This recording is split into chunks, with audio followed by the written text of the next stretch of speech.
that bourbon and them other shiny things.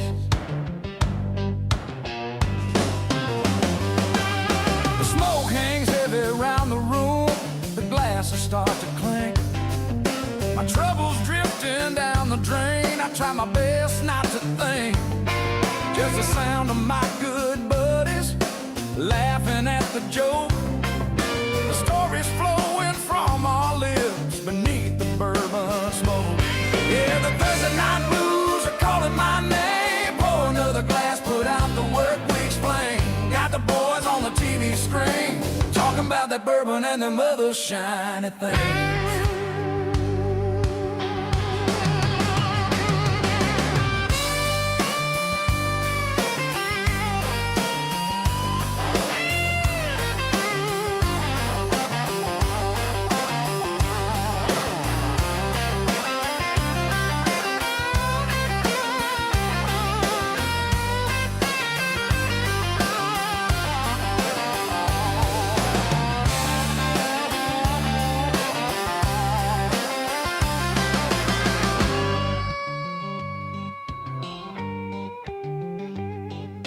Some folks chase the money, some chase a different kind of thrill. But all I want on a Thursday night is to let this old heart be still. Just a little bit of amber liquid and a few good souls to share. Knowing come tomorrow morning we'll still be standing there. Yeah, the Thursday night blues are calling my name. Pour another glass, put out the work week's flame. Got the boys on the TV screen talking about that bourbon and them other shiny things. Yeah, bourbon and ballz, pouring out that bourbon till the bottle's gone. And the Friday sun rises. That's a Thursday night blue.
I'm drinking with my friends.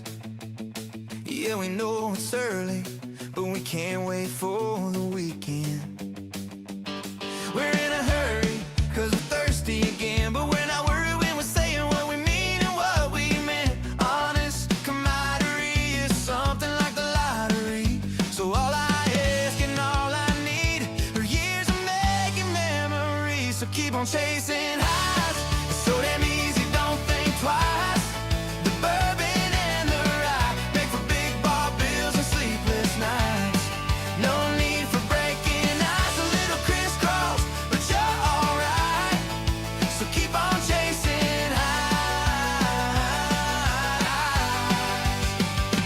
Chasing highs.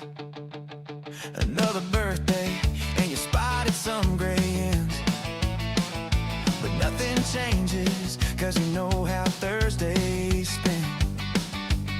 You had the worst day and you needed time to vent, so you call the boys up and you'll see them there at 8. Honestly, camaraderie is something like the lottery.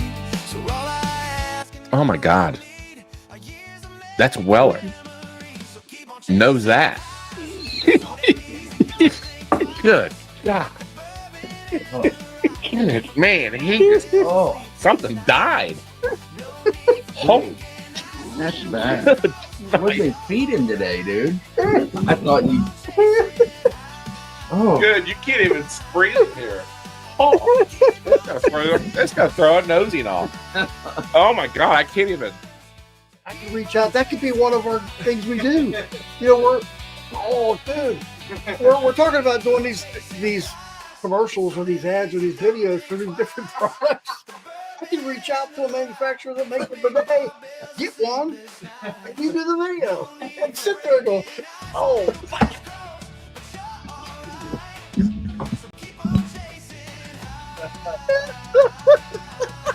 I'm riding the bike and going,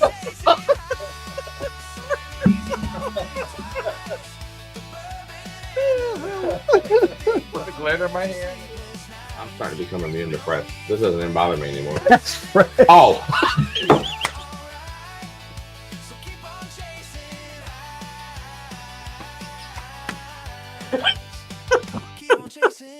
I'm like, that smells pretty good. I'm drinking with my friends. Yeah, we know it's early, but we can't wait for the weekend. Let's get on with the show with you all, with our friends from Bourbon and Ballz. Enjoy the show and have a great weekend. Hey! Keep on chasing highs.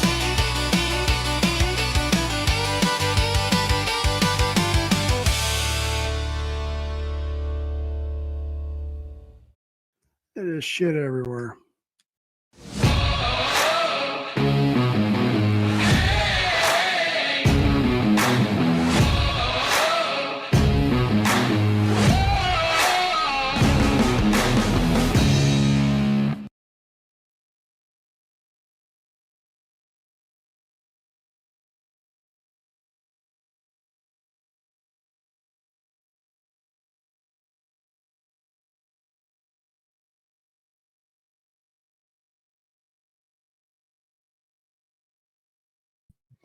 All right. Hey, crew. Hello. Welcome to Bourbon and Ballz. Congratulations, Zach, for our pregame giveaway. You just get a bunch of random samples. I'm not sure what they are anymore.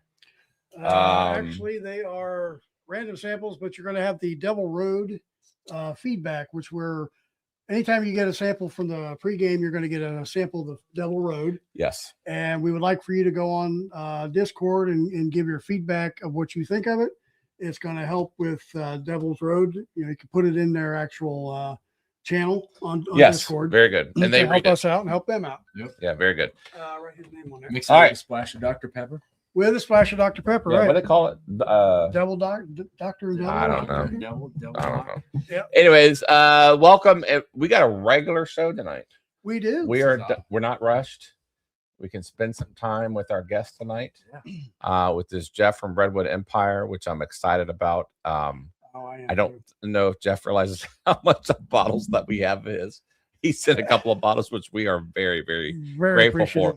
And luckily, which is odd, we don't have those bottles. But we have every other bottle, I think, known to man. I had just run out of the Pipe Dream, and Okay. it was from last year. Okay. I have the Pipe Dream cast strength, but Do you see what they just came out with? I did a toasted one. Oh, man, we'll talk God. about that here in a minute. I cannot wait. But yeah. So we'll do that. We got some news, but we're going to hold off on that. And we have also the answers tonight that we're going to give away to our Poor Decisions murder mystery game. We have some explanation. I'm going to give you guys a clue. Only one person got it right. We have a Super Bowl winner tonight too, do we not? Don't we have a Super Bowl or the drawing for the? You had it on the splash screen. No, the Super Bowl contest with the squares. Oh, Last time I checked, the Super Bowl has not been played yet. Still coming, brother. You're all right. CTE You're all all right, day. dude. All right. You're okay. It's all right, You're man. okay, Jeff. Yep. Anyways, oh, Lord. He was going to talk about the Super Bowl. It hasn't even been played yet. The winner is. What is wrong with you? I do not know. All right. Very good. Hey, you know what that means? We could go back to say hello to chat. We haven't done that in about a month. So we're going to do that real quick. And then we're going to get Jeff on here. We're going to talk about Redwood Empire, and the floor is going to be his. But in the meantime, let's say hello to everybody, if you would. Dave Vogel saying cheers to you, buddy. Thanks for coming on. Hoping for a win. Don't even. Elijah Craig, cheers to you, buddy. Thanks for coming on. As always, Mr. Renstrom, our Minnesota friend, cheers to you. Hopefully the snow is, I don't know if they got hit hard or not. But anyways, cheers to you and everybody else. Hope you guys are staying safe, especially for those who are in the Tennessee, I think Georgia area. They got hit pretty hard. Prayers to you guys. Yeah, Hopefully your ice. electricity back on. Ice down there, down in Tennessee. So, so cheers to you all, and hopefully you guys get your power back on here pretty soon. Whiskey Bill, cheers to you. Thank you for coming on. Appreciate it. Mr. Alan Adams, you are going to get a nice care package here soon. I got your shirt in, by the way, so it's ready to ship. We'll get that out here in the next couple of days. Expect quite a few things out in there. Moving on, Snow Baboon, cheers to you, buddy. Thanks for coming on. East Coast Whiskey Sippers, 1966, cheers to you. Thanks for coming on. I think that's from how do I know them? I know them from somehow. Who is it again? I think he has his own channel. East Coast Whiskey Sippers. Yes, they do. Certain. Yeah, they do have their own channel. Yeah, so follow them if you would. And East Coast and anybody else who has a channel that's watching tonight, feel free to put the link in the chat, and our great people in the chat hopefully will link on it, and then we'll follow you, subscribe, and all that good stuff. Matt Bukowski, cheers to you, the original OG of Bourbon and Ballz, as always. Cheers. Thanks for coming on. Mr. Keith Glandon, cheers to you. Thank you for coming on.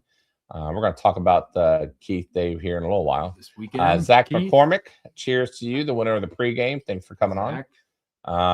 Let's see here. We have Jenny Bukowski, the better half of the Bukowski family. Cheers for you for coming on. Appreciate you guys always. Tom Black, cheers to you, buddy. Thanks for coming on. I appreciate it. Mr. Rick Miller, cheers to you, our Chicago friend. Thank you for coming on.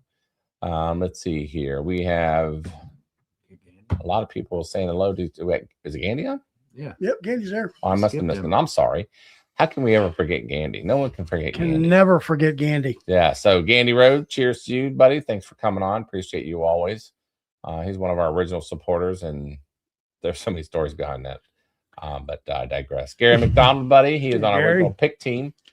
Cheers to you, buddy. Thanks for coming on. Gary, quick question. Have you made it out of the little resort that you were at by Kings Island today? What was this? He ventured in the snow and went over to what's the water park over there by Kings Island? Great Wolf Lodge. Yeah, I saw him on Facebook. Yeah, he ventured on the night of the snow. Yeah. Took the family over there. Good for him. Jeez. Yeah. Torp, cheers to you. Thanks, buddy, for coming on. Appreciate you living.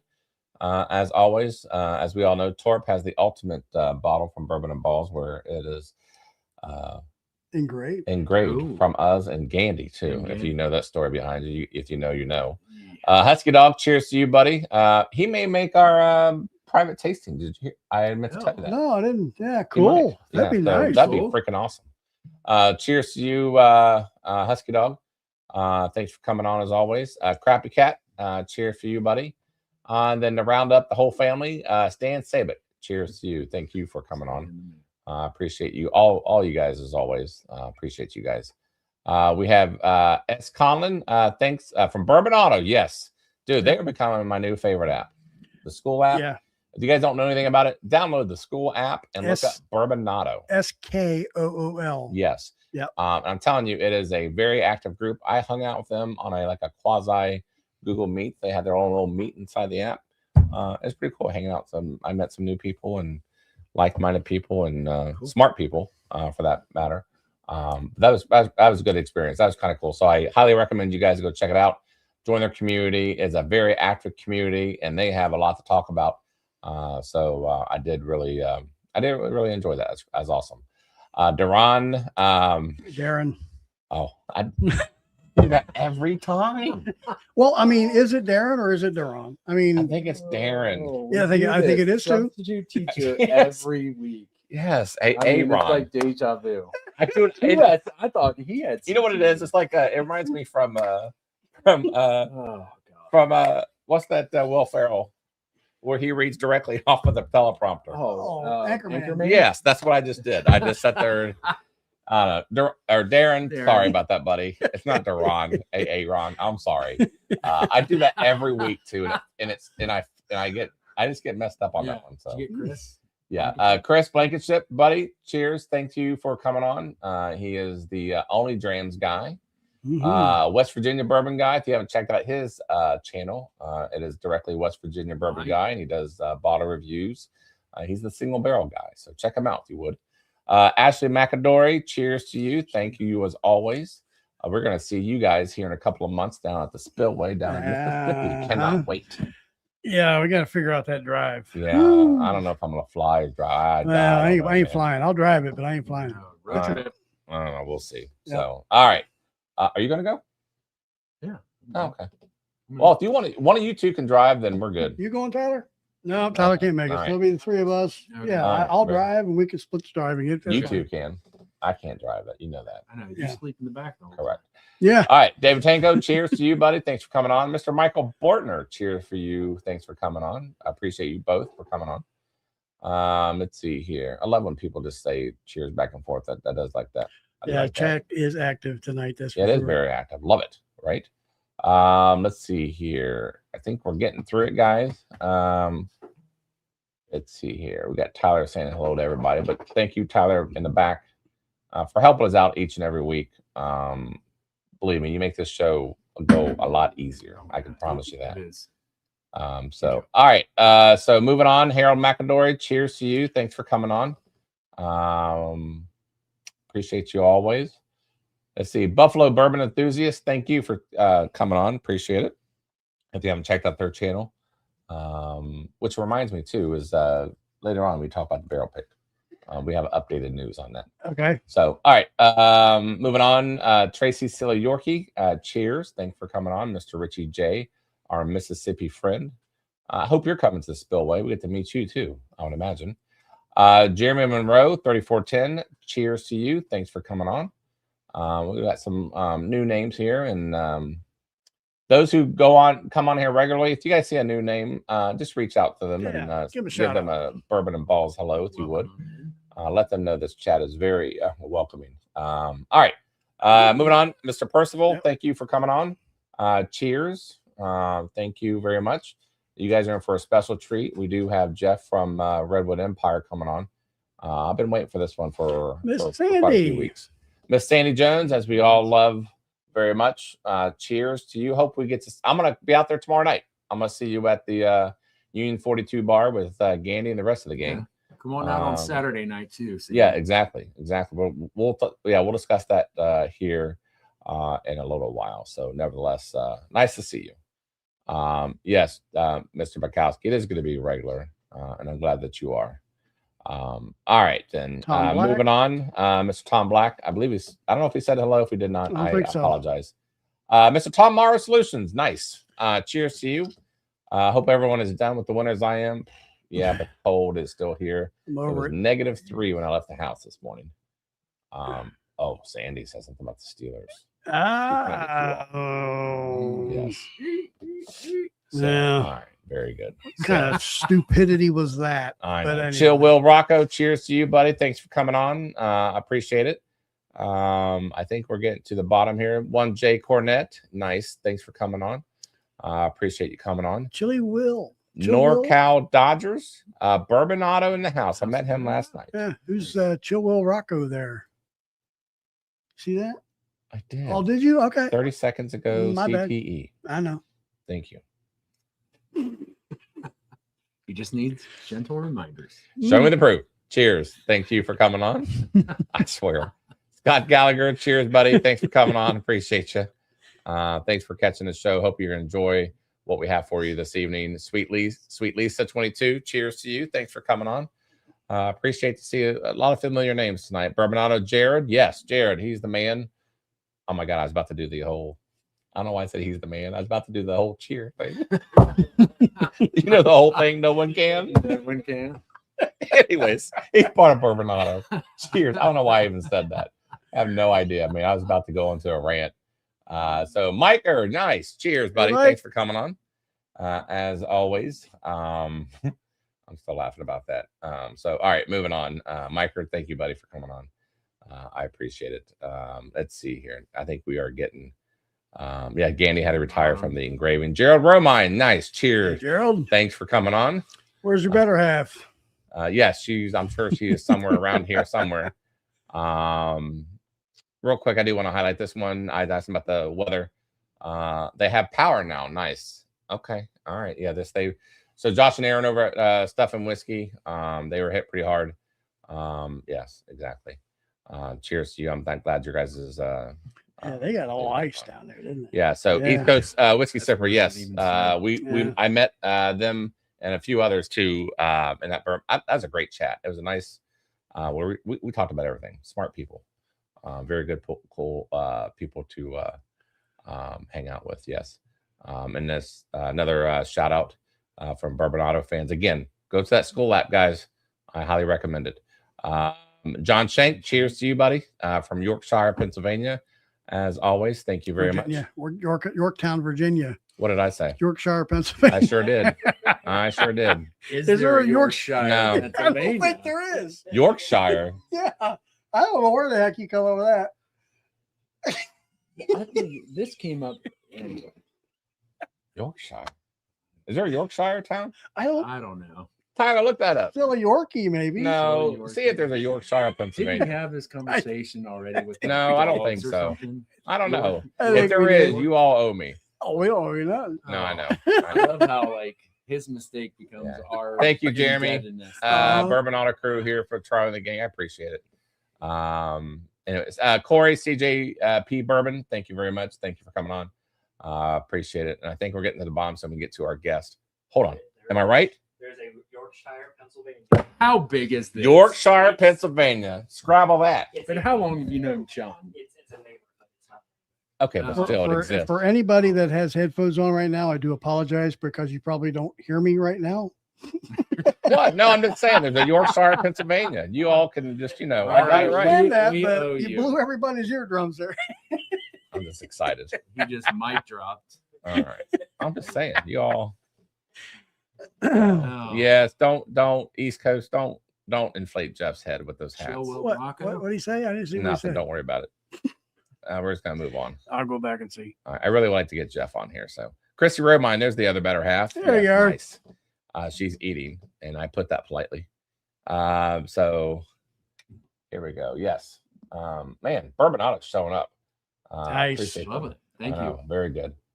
Husky Dog, thank you for the super chats, and I will get to the super chats here in a little while. Which, by the way, the $5 super chat is tonight. Is a 2-ounce pour of the Bourbon of the Year finalist Woodford. I don't know why I said finalist. Don't know why I put that there. I meant to say Bourbon of the Year contender. Woodford Chocolate Redux, which is very good. That's very Thomas Handy. It was never in the Bourbon of the Year, so Mm-mm. I was so quick to do that, and I'm sorry. And also, Jeff found the last pour, Last little bit. last little pour of the Old Rick. Really? And he looked Where at- were you hiding that? It was supposed to be Gandy's if he won, but If he he didn't won, win. yeah. Oh, okay. So we Was it found marked? a little bottle. Unmarked sitting bottle? over- Yeah. No, Well, yeah, it was it was marked. But I had sat it over here. Really? That way, if Gandy won, he had You his had sample. it. Okay. And he looked at me and he's like, and I knew what he wanted. He wanted to open it. I'm like, no, Oh, let's give crack it to it. Super Chat. Oh, yeah. So Super Chat, you get the last pour. Yeah. So whoever wins that, Thanks. That was 1 point away from being the winner. I know. Yeah, it was. So, all right, then. All right, let's get through this. Whiskey Legs, that's a new one. Cheers, Bourbon on Yeah. it. There you go. Way to show up. Thank you very much for showing up tonight. Bourbon Jared. Oh, I think we got him before. Yep. Thank you for showing up. And I think we are done. I think we're through. And we can get on with the S. show. Conlon. You see that S. Conlon up there? Yeah, we got him Okay. before the All right, cool. TTE. All right. Blah, blah, blah, blah, blah. I'm gonna say that every single time. Every single time that happens, I'm gonna just call you CTE. Yeah. So, all right, very good. Let's Is what it poor is. Jeff. I'm surprised he's still on. He probably surprised he didn't email us and just told us what's going on with Redwood. But this is awesome. So, nevertheless, let's welcome Jeff Buckhorn to the stage from Redwood Empire.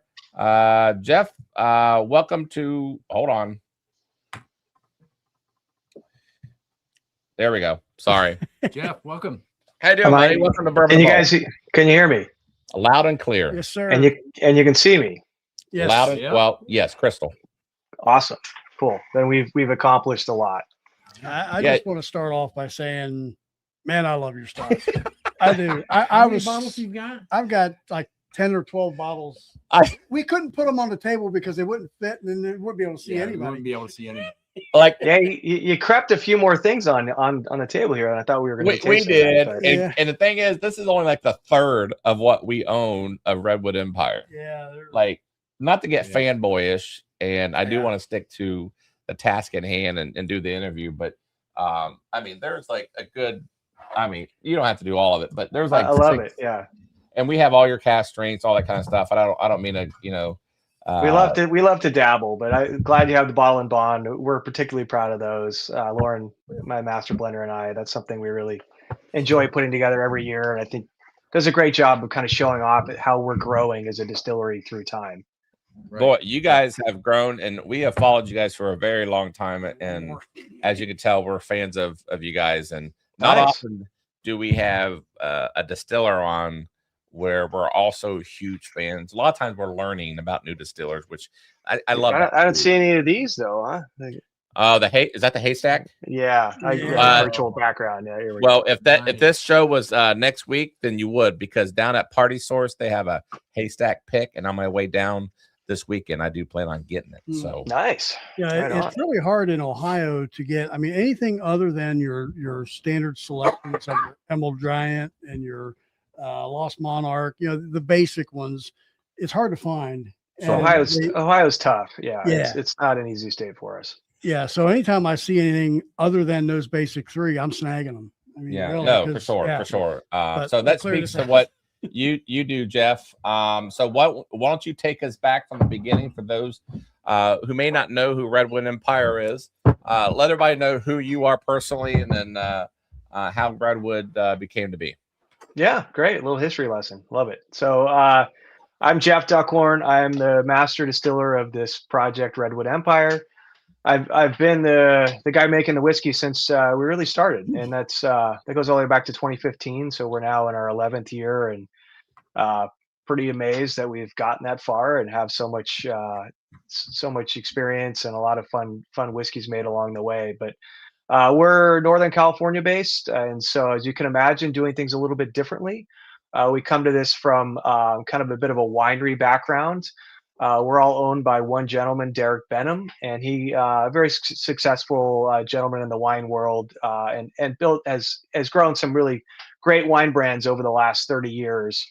And he sold a big brand in 2012 called Mark West. It was a big Pinot Noir brand, kind of pretty well known, and kind of Northern California, based kind of right where we're at. And he really wanted to keep going with wine, and we've launched some other great wines along the way after that. But he wanted to diversify out into spirits, and if you can think way back to 2011 and then 2012 when it sold, it was kind of just right when the craft spirit thing was starting to kind of get hot. And so, so he was like, hey, I think we should make a distillery in our functioning winery in West Sonoma County, which we're geography-wise, we're about an hour north of San Francisco, about a half hour from the Pacific Ocean, so right along the coast. And so that was kind of where it all started. Personally, I was, you could say, slaving away in the back cubicles of the accounting department, and very much wanting to get out of accounting. And I do love a good spreadsheet and pivot tables, and I am good with numbers, and I've always enjoyed playing with them, but didn't really want to spend my entire life staring at them. And so I heard, talk of this distillery, and quickly raised my hand and asked how I could be involved in that. And they were like, yeah, you're going to figure out you'll do the cost accounting for the spirits and fixed assets and all the stuff you do. And I was like, no, I would love to help, make the spirits. And I think this is a great way that I can help out and remap myself. And they kind of looked at me like I was crazy. And so I had to really work on, our owner in particular and kind of our management team. And I started bringing in my wares, and I've always loved to make stuff. I'm a big fan of fermentations of all kinds, and especially for somebody that you're spending the majority of your job staring at computers, it's really helpful to have creative outlets. And so I've always loved going home and tinkering. And I've been making home brew since probably before I could legally drink, as some of us do. Yeah, right. And it's pretty easy to make crappy beer. It's harder to make good beer, but you figure that out along the way. And so appreciation for that, and sourdough starters and kombucha, just tinkering with all sorts of fermentation. So I just started bringing those in and kind of got on the radar, and got, Derek, our owner's, piqued his interest a little bit. And, it took us a couple years to get built out, hope to be operational in 24. We hired a distiller along the way. The build out dragged on. Long story short, it took us till the spring of 15 to be operational, and by then our distiller decided it wasn't really the right fit for him. Detroit native, wanted to kind of get back to his neck of the woods, and it just wasn't the right fit for whatever reason. So a couple weeks into launching our distillery, brand new shiny distillery, and no distiller to run it, and the kid on the bench sitting there going, "Put me in, coach." and they did. Yeah. I mean, it's kind of crazy. They took a chance on me. I really appreciate it. I'd like to hope and think that I've paid it back in spades over the years, and I really appreciate everything I get to do, and the team, the wonderful team I get to work with. But yeah, I mean, that's kind of where it all started. And so we're 2015, and we have a distillery functioning in a winery, and none of us have any idea what the heck we're doing. We know that we're making pretty good wine, and there's accessible wine-based materials. So hey, let's make some brandy. So we started playing with that. Our owner was very passionate, and still stays passionate about gin. So really wanted us to make some gin. So we started focusing on a gin. But we knew whiskey was really going to be the thing that it was going to set us apart and put us on the map, and eventually get us launched into the stratosphere. There's only so much gin you can sell, and Sure. American brandy is the little engine that probably never will. I don't know. I mean, it's sad.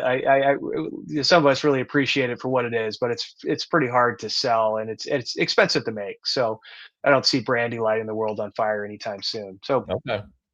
I don't think I've ever had brandy. What? You have. You just you didn't know you had. No, I don't even know. I don't know. No Cavassier for you? Yeah. Nope, I can't even spell Cavassier, so no. So you had no experience whatsoever other than your own personal home brewing experience. Correct. Yeah. To get into just making whiskey. Yeah. Yes, sir. Yeah. And that's kind of the beauty of this industry, especially back then, is there's not a lot of formal education for distillers. You can go to brewing school. You can definitely go to, to winemaking school. There's a lot of it out here, obviously. But for distillers, there was a distilling program in Michigan, but that folded a while ago. And there's really nothing else in the U.S. that's actively educating distillers right now. And so most of us come to this from some sort of meandering path.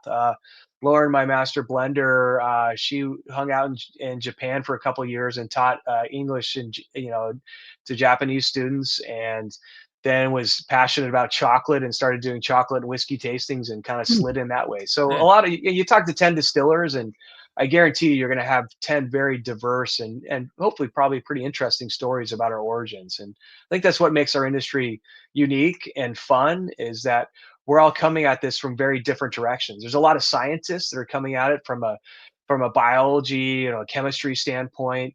There's obviously some business people that are coming out of it from a business standpoint. And then there's the makers that are just really into the craft of it. And so I think you get a lot of different facets out of all of these different tendrils that are filtering in.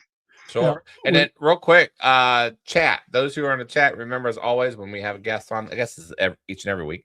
Do you guys have a question for me to find it, if you could, in chat, because it kind of skips around a little bit? Use the letter Q in it, and then follow up with your question, and we can put that on the air to ask Jeff questions you might have about Redwood Empire. So I just want to make sure that. Yeah, I can't even see the chat, so if you can manage that, that'd be great. Yep, we'll do. I always feel like these are your all and your audience's opportunity to ask me questions and to have a chat. So I really do embrace that and encourage that. So I strongly recommend that we get into whatever questions people have, and I'll do my best to answer them. Yeah, awesome. I got a question twofold, kind of. You're out in California. Are we Number drinking yet, by one. the way? Because Yeah, Oh, we're going to be. We're going to be, yeah. okay. Number all right. one. I'm sampling then. I'm not drinking Yes. yet. No, believe me. Uh, That's what Gandy says too. He's always sampling. always never sampling, drinking. yeah. Yeah. Number Educational. one, first question, part of it is out in California, how have you stayed away from the single malt empire that's out there? Oh, geez. And number two, as far as your distillery and the size, do you still consider yourself a craft, or are you more mainstream distilling? Yeah, I'll hit number one first. I am personally very passionate about American single malt. I quietly started laying down. I mean, you give a home brewer a 2,000-gallon brewing setup, he's going to make some beer. So I started doing that quietly on the side, and we'd lay down once a quarter. We'd do a week of distilling, which at our prior operation, where we started out, we're talking 14 barrels a week, maybe, not a lot of production, and just started quietly laying that down, mostly in new oak, and playing around with. Personally, I'm not a big fan of the IPA craze. I like more the malt ingredients speaking to me. So I like a good amber ale, or even like a porter or a stout, or something that's more malt driven and not so much hops driven. And so that was kind of my inspiration for our single malt. But we very quietly did it. Our president that joined us a year into operating came from Brown-Forman and was shocked that we were not focusing more on bourbon. And so he came in right away and was like, we need to flip this to primarily bourbon, get rid of the brandy production, and really bourbon, let's go. And so that's really been our focus, obviously, and it's paid off for us, but we still love to tinker. And so we have been making single malt quietly since really since 2015, but 2016 is when we kind of started establishing some recipes. And that's our Foggy Burl. That's our American single malt we launched a couple of years ago. Okay. But very small production. I mean, it's a couple of percentage points of our total overall sales. It's a once a year release, and it's about 1,000 cases. So that was number one. Number two, remind me, was As far as a craft. Craft, right? Yeah, craft is a tricky term. I mean, I think probably most craft distilleries at this point would not consider us craft because of the size we're at. We're selling, around 100,000 physical 6-packs of whiskey a year. We're in most states, and so I think for most craft distilleries, you could say that we made it, and we're here. I mean, we obviously have aspirations to go way beyond that, but I mean, for a lot of craft players, that's a lot of volume. So I would put us more in that mid tier. I think our portfolio and a lot of what we do is still very much speaks to craft. I think that's still our audience. But I think that from a production volume standpoint, we're probably at that next level, if that makes sense. Yeah, absolutely. So we do have a question. I can't highlight it because our software is glitching, but I can see it here on YouTube. One of the questions that is up and running here from Colin, number 9, asks, what is the next cool thing you all are working on? Everybody always asks that. What do you want, Colin? You tell me. Like, I mean, you guys alluded to we've been dabbling a little bit in the toasted arena, so we are coming out with a toasted product. It is shipping now, so you should see that in market over the next month. Yeah, I'm very interested in that one. We're putting our wrinkle on it. Lauren and I are very much tiptoeing into this category. We're a little leery of some of the barrel forward spirits that come to be with too much age on American whiskey. We have the luxury of a little bit more temperate climate where we're at. We're half hour off the Pacific Ocean. We don't really get very hot. And so our it's a longer aging process for us. So I think we're less barrel forward and more spirit forward. Okay. At least so far. I mean, the oldest stuff we have is really from 2015. But so, I mean, if you ask us to add more barrel to it, and we're going to do it our own way. And so we've kind of tiptoed into that. We played around with some French, some Hungarian. Being coming from the wine background, we've used Hungarian oak quite a bit in the wine world, and it has some really interesting flavor profiles. And then, really liking what's happening in the Northwest, and loving Westland and everything they do. Back to your single malt question, we've had stuff in Garyana barrel really for quite a while now. Garyana is a subspecies of American oak. It's called Quercus garyana. It's this funny name, but really it's oak that's grown in the Northwest, primarily in Oregon. And all of the flavors kind of go into this one part of the flavor wheel, really spicy and heavy and dark and rich. So it's pretty fun to play with as as a flavor adder. As a primary, it can be a little aggressive because you're not getting the balance you get from typical American oak. But as a component, it's pretty fun. So our toast is called triple toast, and it's a touch of Hungarian, a touch of French, and then a pretty Oh, wow. healthy dose of that Garyana. But overall, it's about 30% of the blend sees that secondary toasting. We just want to give it a kiss. We don't want to take it away from our roots and what we are, which we really feel that, our whiskeys, I mean, you gentlemen have tasted pretty much all of them, apparently, it looks like. And Yes. thank you for that. But I mean, I think you get a theme throughout our portfolio, I would Yeah. hope. And there's a restraint and some, there's a sense of delicacy to what we're trying to achieve, where we're not trying to smack you in the face with some really aggressive flavor components. We really want it to be like just kind of like a gentle ride that you go on that just kind of eclipses, but it builds and it's got layers and depth. And it's it's an experience. It's not a whap whap whap. It's more Right. of just like an opening up on your palate. And I think Well, that I think I one think of the your triple guys, toast will be in that vein. I think one of your guys' pluses as far as your guys' whole lineup. There's something in here for everybody, right?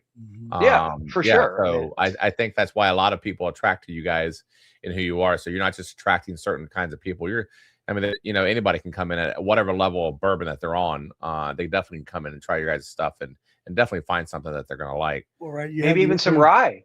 Yeah, I was gonna say you have Yeah. those entry levels like the Pipe Dream at 101 proof. Yeah. You've got the Lost Monarch. Yeah. And then you got the Emerald Giant. That's the Emerald Giant. This is a rye. Yeah. Correct. And they're not the high proof.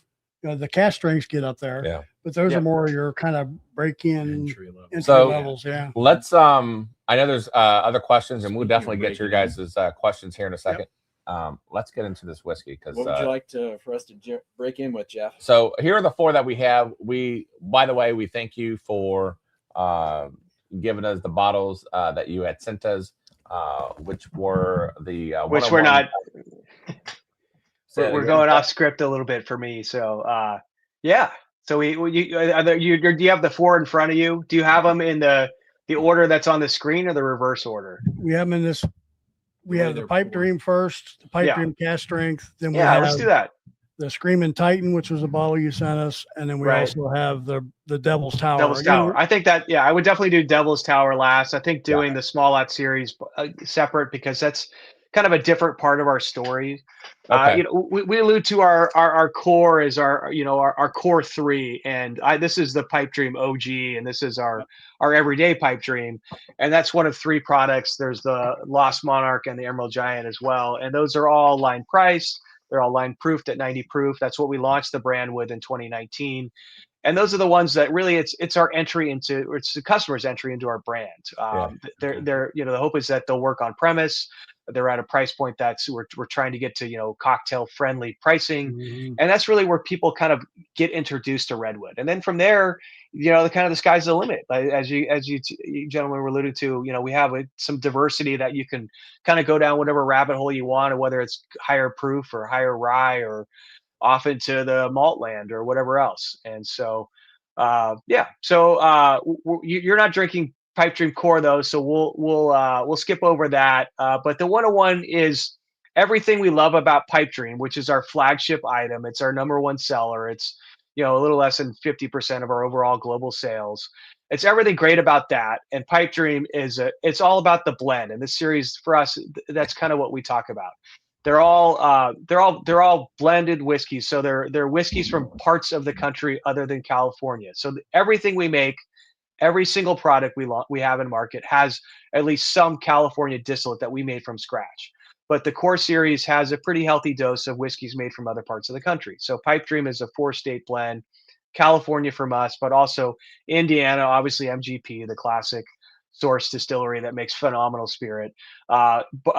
Kentucky, which is a couple players from Kentucky now, Bardstown primarily, and then some other ones that we have NDAs with that we're not really supposed to name by name.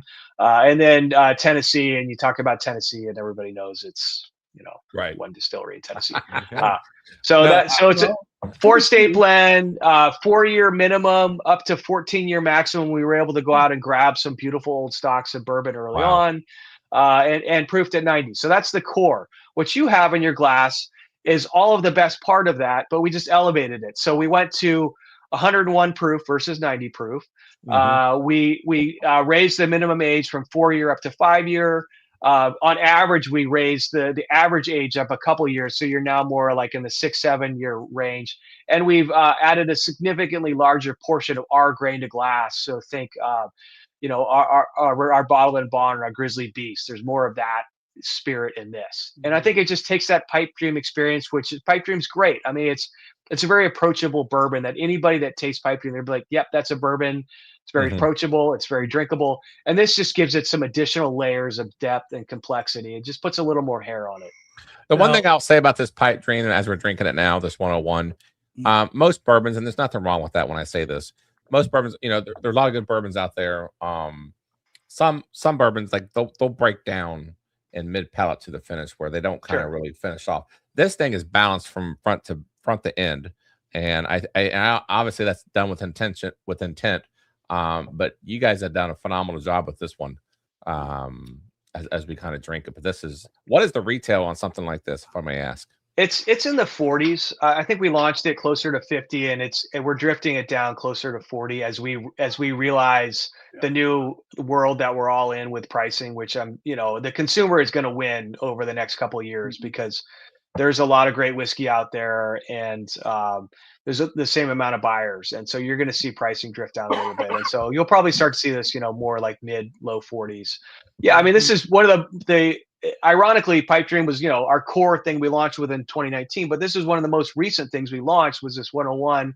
And it was an attempt to kind of get those core Pipe Dream drinkers to trade up a little bit and just give them something that is kind of showing the progression of whiskey and what happens when you pull some of these levers. So I wish I had some to enjoy with you, but I already killed my bottle of 101 at the house here. Oh, I don't blame you. But it was really fun to make because, I mean, we're sitting on over 24,000 barrels of whiskey now. And a little over half of that is stuff that was made here in California. And the other half is from other parts of the country. Whiskey's all the way up to 14 years old and everything in between. So we have this just amazing library we get to play with. And so when Lauren and I were tasked with making this 101, it was just like, all right, let's go to the well. And it was really fun to come up with this. And I think, to your point, it's very nicely rounded. And I think it's a great educational tool because it just shows that at 101 proof versus the core at 90, where, some people say, it's only 101 proof, but I mean, at 101, there's a lot of richness happening there. And I think it's a really nice, for me personally, 100 proof is kind of where things start to get interesting. But I think even for your for your average consumer that's not gone deep down the whiskey rabbit hole, this is still approachable. It's not going to blow your socks off. Right. Yeah. I know in Ohio, and I'm just, I know it's probably different in other states, but in Ohio, MSRP of your core, the 90 proofer is $39.99. Okay. And the 101 proof is $54.99 right now in Ohio. Okay. It is available here in Ohio. Yes. Both of them are. Now, Jeff, you have these. Darn Ohio in your pricing. What's that? I know. I said darn Ohio in your pricing. I know. It's just, I know. It is what it is. Well, Our national average for our core 3 is right under $35 retail. Wow. It's a double-edged sword because we're in Ohio. It's a controlled state. So they tell us what we can buy. Yep. But they also control what we can pay. So that's, like I said, the double-edged sword. Yeah. I mean, for us as suppliers, it's also a double-edged sword. It's really hard to get into. I mean, Pennsylvania, we just got into last year, which is ridiculous. I mean, considering the amount of people that are drinking in Pennsylvania. But once you get in, like we had to show, like in North Carolina, we've had really good success. Once you get in with a state and they start to see the success, then like the doors open and they're your best friend and then you also don't have a lot of competition because they're not bringing everything in. And so it's tricky, but once you can crack that code and get into the control states, they can be really beneficial. And so far for us, we're getting there as we get more recognition. You just have to like show them like, look how we did in XYZ state, and then they'll hopefully take a chance. Sure. Absolutely. Hey, Jeff, can you mention like the pipe dream? Redwood has a big conservation base. Are all these named after? Look at you, just helping me with a marketing story. I love that. I mean, it's the Hey, guy that yeah. makes the whiskey. I always, talk overly about the whiskey, but our brand has a lot of different facets to it, and I really appreciate you bringing that up. So almost all of our whiskeys now, it was all until last year, are named after living old growth redwood trees based in Northern California. Our brand name, Redwood Empire, is the Redwood Empire is a real place. You go over the Golden Gate Bridge along the Pacific Ocean, and you're in the Redwood Empire, and it goes all the way up to the Oregon border. And this is historically where all of the coastal redwood trees have grown. The coastal redwoods, they get a lot of their moisture from fog, so they get too far inland and they just don't make it. So they're all in this narrow band along the coast. Sadly, a lot of them were logged out over the last couple hundred years because the lumber is amazing. I mean, these trees are over 300 feet tall.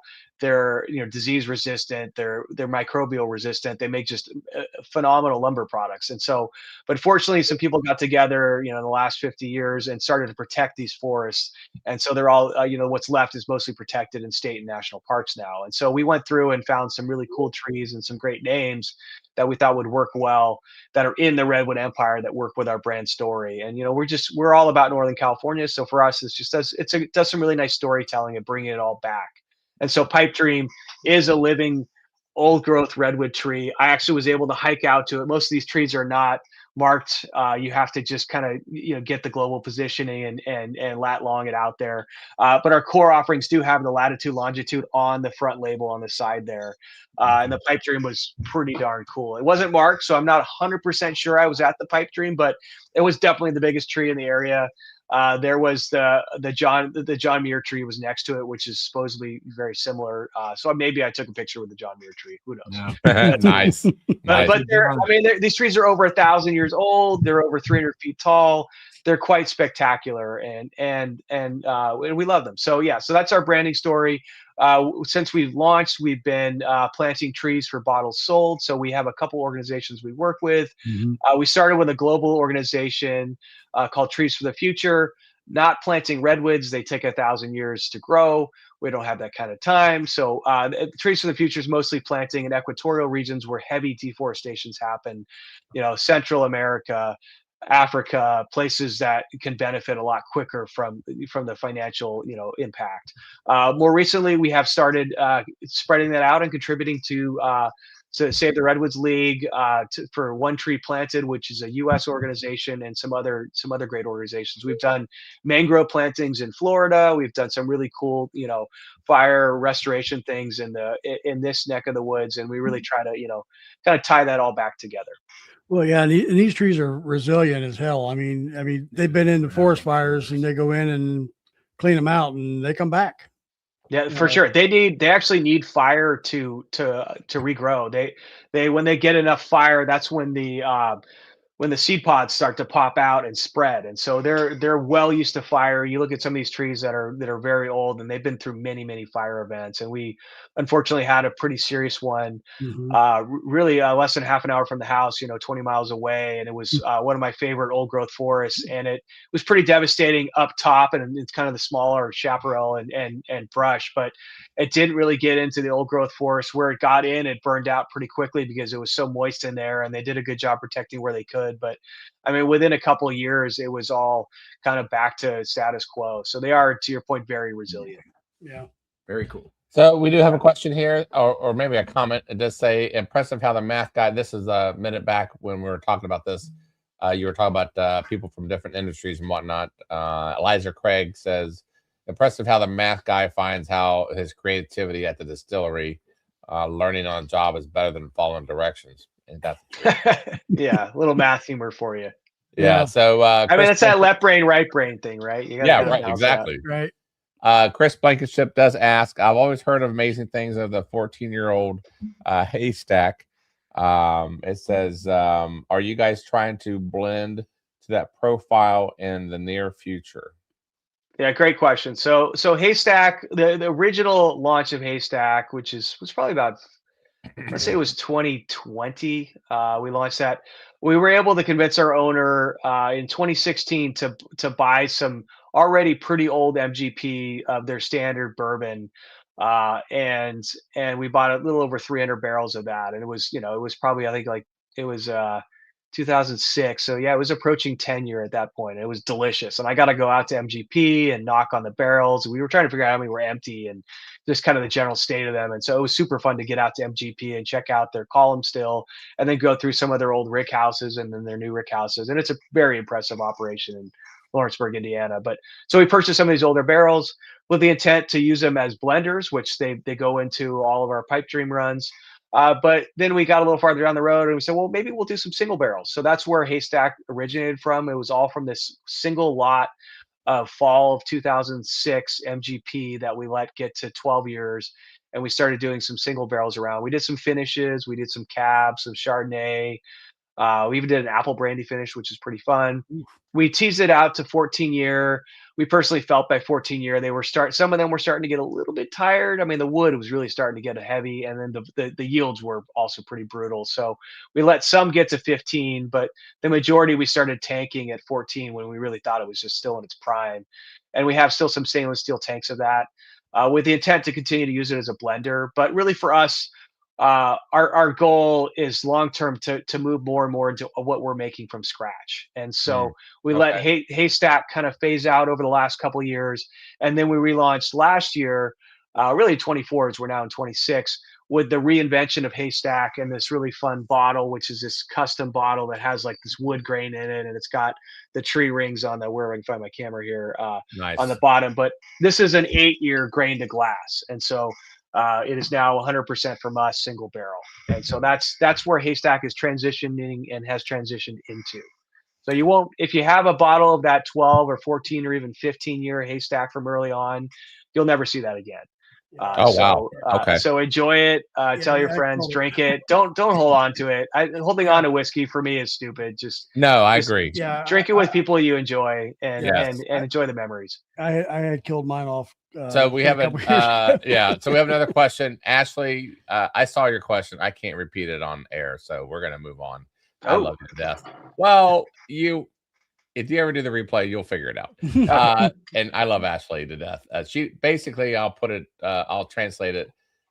She's in Alabama and she would like to have some Redwood Empire, and I'm putting it nicely.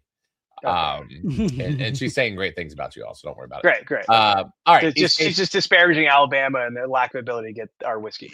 Yeah, in so many words. Yeah, in so many words. Right. Yes. East Coast Whiskey Sipper says, is everything on the market your juice, or are you sourcing anything? So it's kind of to your point what you just said. Yeah. I mean, so our goal long term is to source less, make more. Our traditional distillery that we were operating out of until fall of 24, I'm having a hard time with this 26. It takes me about a month every year to get into the new year. And as I get older and I'm approaching 50, it's getting harder.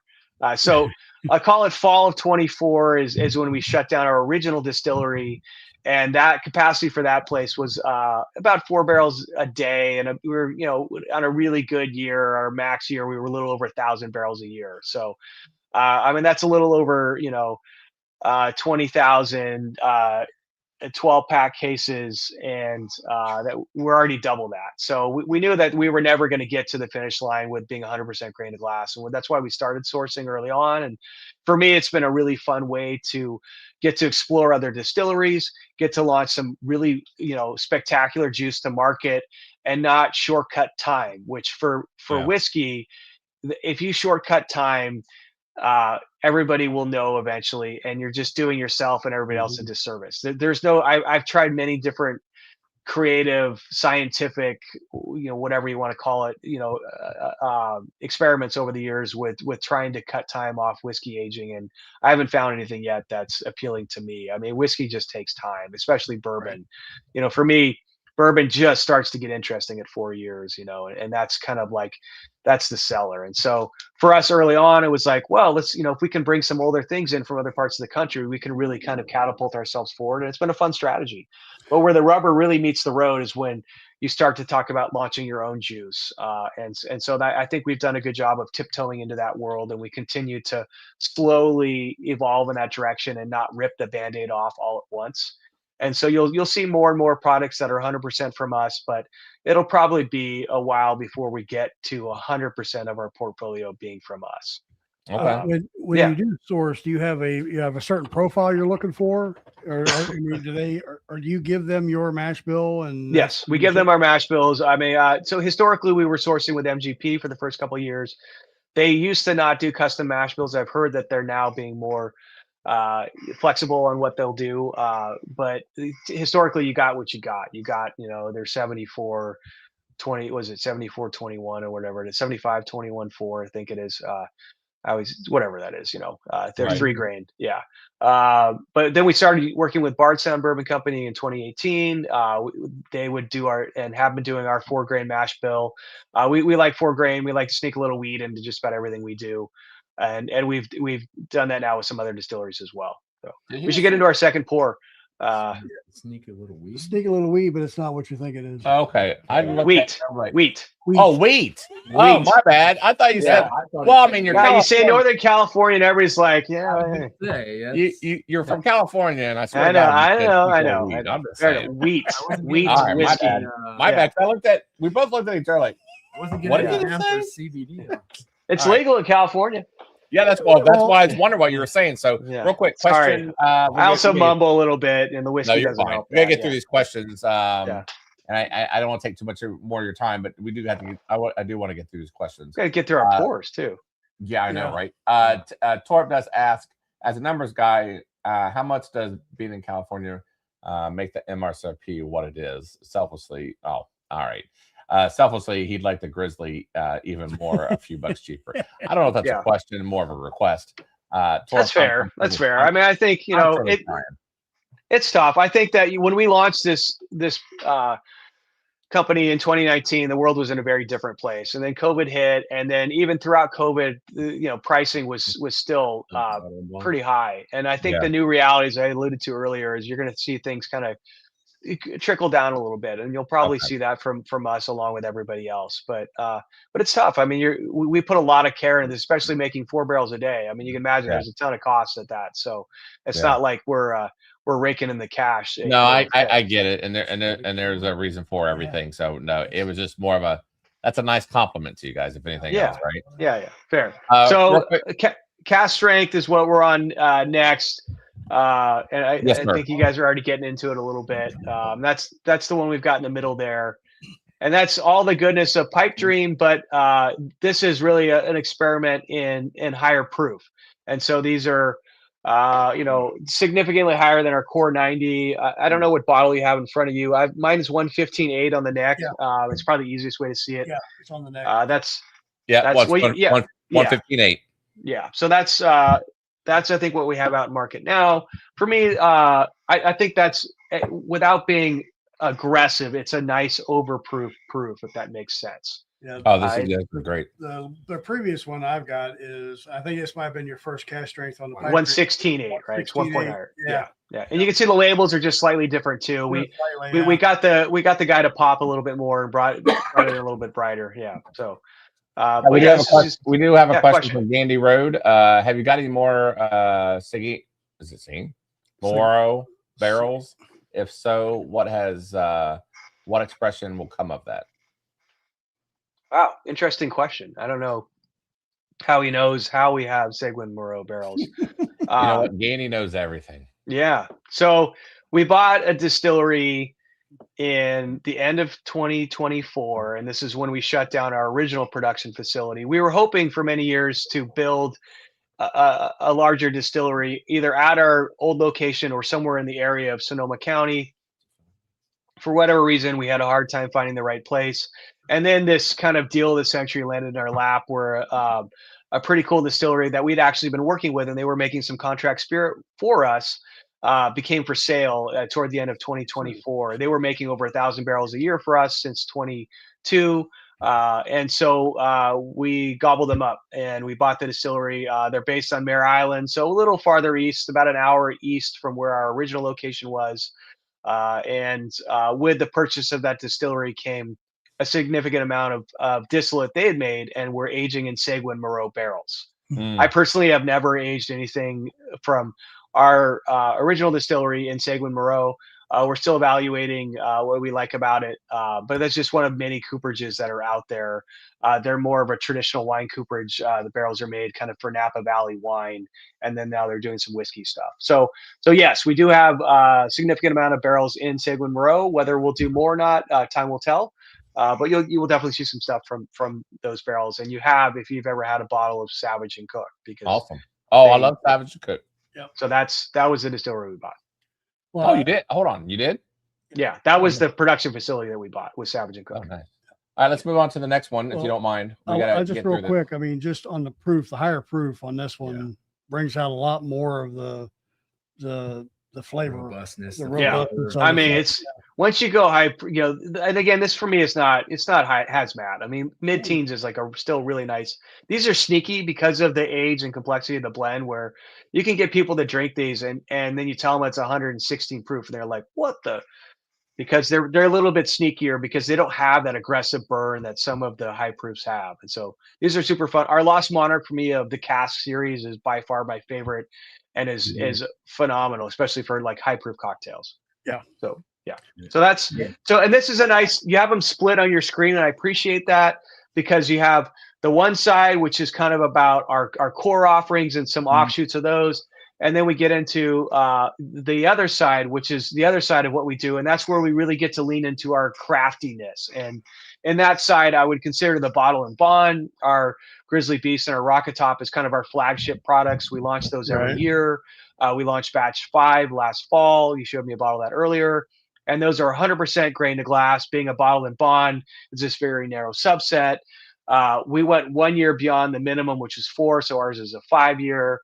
But they're always going to be from 1 6-month window in time. So it allows you as a consumer to kind of do a vertical and follow us as a distillery as we grow and make changes with mash bills and cooperages and grain suppliers, and just see how we're evolving and hopefully getting better over time. And so I love that series. They usually come out in the fall. And then a couple of years ago, we launched this small lot series, of which you've got a couple bottles in front of us here. And this is a really fun series where Lauren and I get to talk about the effects of grain on whiskey. And since we're doing a bourbon tasting today, it's really fun because we get to talk about the other grains, the small grains as they're called, and what happens when you dial up the wheat component, not the weed, but the wheat. It's like weeder, or if you dial up the rye component, and how does that change, kind of those classic bourbon flavors. And so the two we have in front of us is our Screaming Titan, which is this scary looking guy from maybe some sort of horror film. But if you look at it more closely, it's just trees, and it's a little more gentle if you look at it close up. But that's what I like about it. It's kind of gives me a little bit of a Hellraiser vibe from far away, though. The classic, but really fun. But it's again, a living redwood tree. This series, they all have at the bottom of them, they have the actual deets on the whiskey and the front label, which for us is very exciting to get that on the front. Most consumers don't turn the bottle around. So if you can read that for me, it tells you the most important thing is what the 4 grains in it and their composition. Yeah, there's 4% malt, 5% rye, 61% corn, and 30% wheat. And it is a toasted in a char-3 barrel, which is primarily what we're using for barrels. We settled on char-3 pretty early on. Bourbon or rye has to go into a new barrel. It has to be oak and it has to be charred. It does not have to be American, but most people use American because that's the cheapest. But the char level is kind of up to you. Char 1 being the lowest, where they're barely catching that barrel on fire. Char 4 being the heaviest, where you're thinking more like an alligator char, they call it, where you've got those deep grooves in it and they're really letting that puppy burn. And of course, they have very different effects. We learned early on that chars 1s and 2s at a mid 4 to 5 to 6 year, they're just not giving enough impact. I think for something that's going to be in the decades, it would be pretty interesting. That's something we're going to continue to revisit as we look at older products. But it's just more of a gentle kiss with those lower char levels. So we settled on char 3, and then we toast all of our barrels beforehand. So you're gently warming the barrel up. You're toasting it before you light it on fire and char it. And by toasting it, you're just pulling out more of the wood sugars. So we do that with really our whole portfolio. But just a little detour down the wood train, as us distillers like to get into. But this 30% wheat, so you're getting it is still bourbon. You only have to be 51% corn to be bourbon, Right. and the other 49% is kind of up to you to play with. Historically, a lot of bourbons were typically rye was a secondary grain, relatively cheap, add some interesting composition and counterpoint to the soft sweetness of bourbon. But you're seeing obviously more and more wheated bourbons. I mean, Pappy and Weller's and some other great wheaters are kind of putting wheated on the map. And Right. this falls, squarely in that category. There's no official designation for wheated bourbon. I personally feel that if it's not at least 20%, then I wouldn't call it a wheated. And I think 30 is kind of where things really start to get interesting. Sure. Yeah. Next question is, when at a distillery, we saw a lot of Savage Cook barrels. Do you guys plan on blending Savage and Cook and Redwood Empire juice together? It's already happening. So Nice. the Pipe Dream blend we did last October, which is probably just hitting market now, was the first blend that had Savage and Cook bourbon in it. And we will definitely do more of that. Savage and Cook also made a significant amount of whiskey for us from 22 onward. So you'll start to see this hybrid that is our mash bills, but distilled at the Savage and Cook facility in 2022, 3 and 4.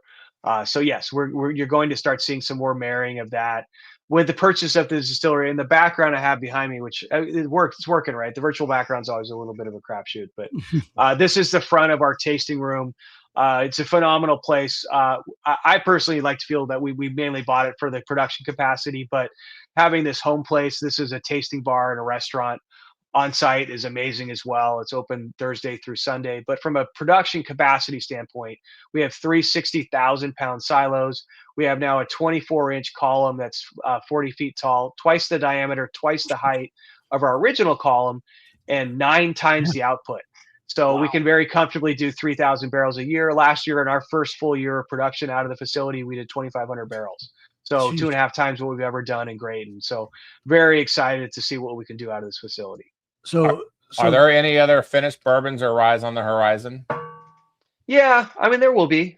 What do you want to see? What do you guys like for finished bourbon? That's chat asking. The chat is asking. So yeah, but I'm curious, like what in comments. Where do we go with finished bourbon from here? I mean, we're in the wine world. There's a lot of fun finishes there. For me, a little bit goes a long way. Like I've had some that like the tannins are just completely overpowering the flavors of the whiskey, and I don't want to go that direction. But sometimes like a nice kiss of like a month in a finished barrel can be interesting. We have some amazing brandy in barrel. So. Well, I mean, you see a lot of different like cigar batches, and they're finished in like an Amberana. Mm-hmm. Some of them go way overboard. Yeah. Some of them are a little, but that could be another. I don't know if you've ever dabbled in that Amberana. Not yet. Chinkapin, Chinkapin. Yeah. What is it? Mezzarana? Mezzarana. Yeah. It's a Mezzarana. Yeah. Those are hard to get a hold of. I mean, a lot of these barrels now, I mean, there's now companies that are making brandy in the Central Valley of California just to sell the barrels to distilleries, because the barrels are worth more than and then the branding they're just using for like cooking brandy or whatever. But because there's this whole secondary industry of selling barrels that were primarily aged with brandy. So it's that market has gotten really hot right now. We were really able to get our hands on some cognac barrels early on. We've got a couple of kind of fun things in the distillery, and you'll definitely see more of that. I don't think that's really our primary story for Redwood. So I think it's important that we get our primary story out to the world before we go off on too many different tangents with too many different things. I mean, we already have, and you gentlemen pulled up the list on the table earlier. We already have a lot of products on the market. I don't want to confuse the consumer too much about what we are and what we are not. Well, you can get to the point of oversaturation too. Yeah, for sure. Yeah. So the next question is, as Haystack Needle considered a limited release? Don't see it on the market. Yes, it's a very limited release. So batch 1 was in 24. It was 51 barrels for the entire country. We did very well. So batch 2, we turned around and we did a little over 100 barrels last year. Again, for the entire country, we're netting at 8 years about 180 bottles on average per barrel. So not a lot out there. We did a little bit DTC, but the majority of it we spread out throughout the country. Most of it went off premise. A little bit we did get into on premise for restaurants, which is always fun to see a bottle at the back of the bar. So you'll start to see them out there. And then we are going to slowly increase that over time. But I mean, this is stuff we made in 2016, 2017, and batch 3 will be 2018. We were not making a ton yet. So there's not a ton available. And we don't really want a ton out there. We want to kind of gently get it out there and not oversaturate, as you just mentioned. Right. So you say you're only seeing about 180 bottles per barrel, and usually the average is about 240-ish. Yeah. What do you think is the reason for that? I mean, is it? Well, we're not. It's cast strength. We're not proofing it down. Yeah. So we're natively going into barrel at 110, and we're going up about a point a year. So most of our 8 year is in that high teens, low 120s range. So if we watered that down, we'd get significantly more. So it's not proof down. I mean, I think on average we're actually aging at a slower rate, and we have less angel share than what I see in other parts of the country. Okay. All right. S Colin 9 asks, do you ever use oats in your mash? A little bit early on. They're kind of hard to work with, and maybe we'll revisit that later, but not really. Can we talk about the weeded? What did you guys think about the weeded? I want tasting notes. Yeah, that was very good. Yeah. You guys like weeded whiskey? I mean, where are you on the weeded camp? Yeah, I love weeded whiskeys. Yeah, I got a lot of your traditional bourbon notes, your vanillas, your butterscotch. Well, I find it sweeter than most. It is sweet. Yeah. Yeah. Very sweet. Yep. The next one we've got here is this Devil's Tower. This is your high rye bourbon.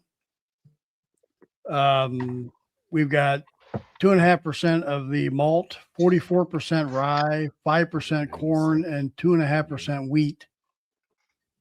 So this is significantly different than that one.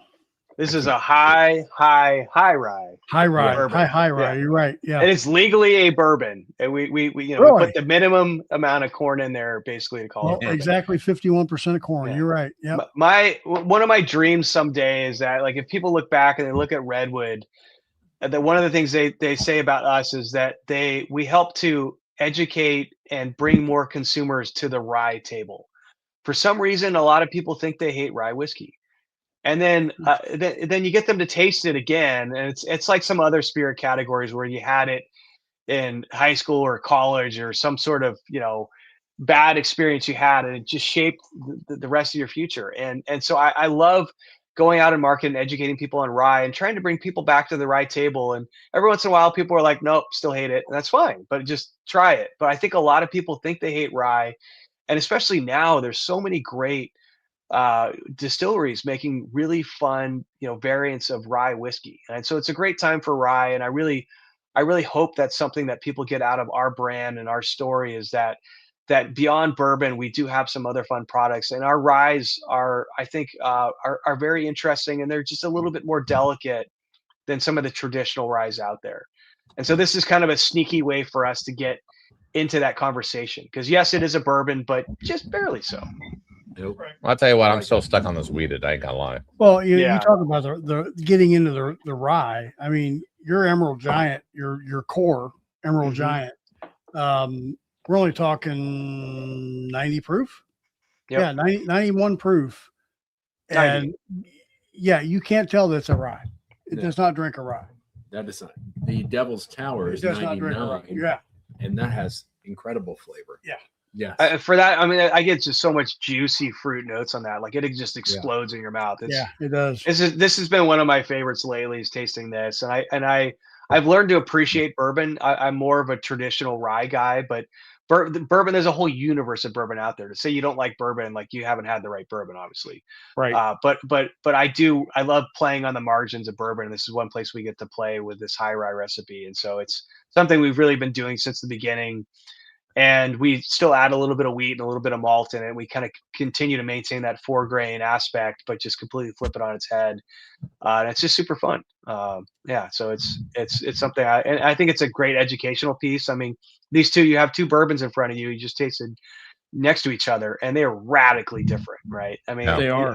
you'd be hard pressed to find any consumer, even the most noob, that would be like, those taste the same, you know. And then so they came perfect. Now let's talk about why they taste different, and it just becomes a fun way to educate and really talk about this really cool category that we get to play in. And this, I mean, I get to make whiskey for a living. I mean, at the end of the day, you know, who doesn't want to do that? Yeah. So I Ain't want that to the be truth? you.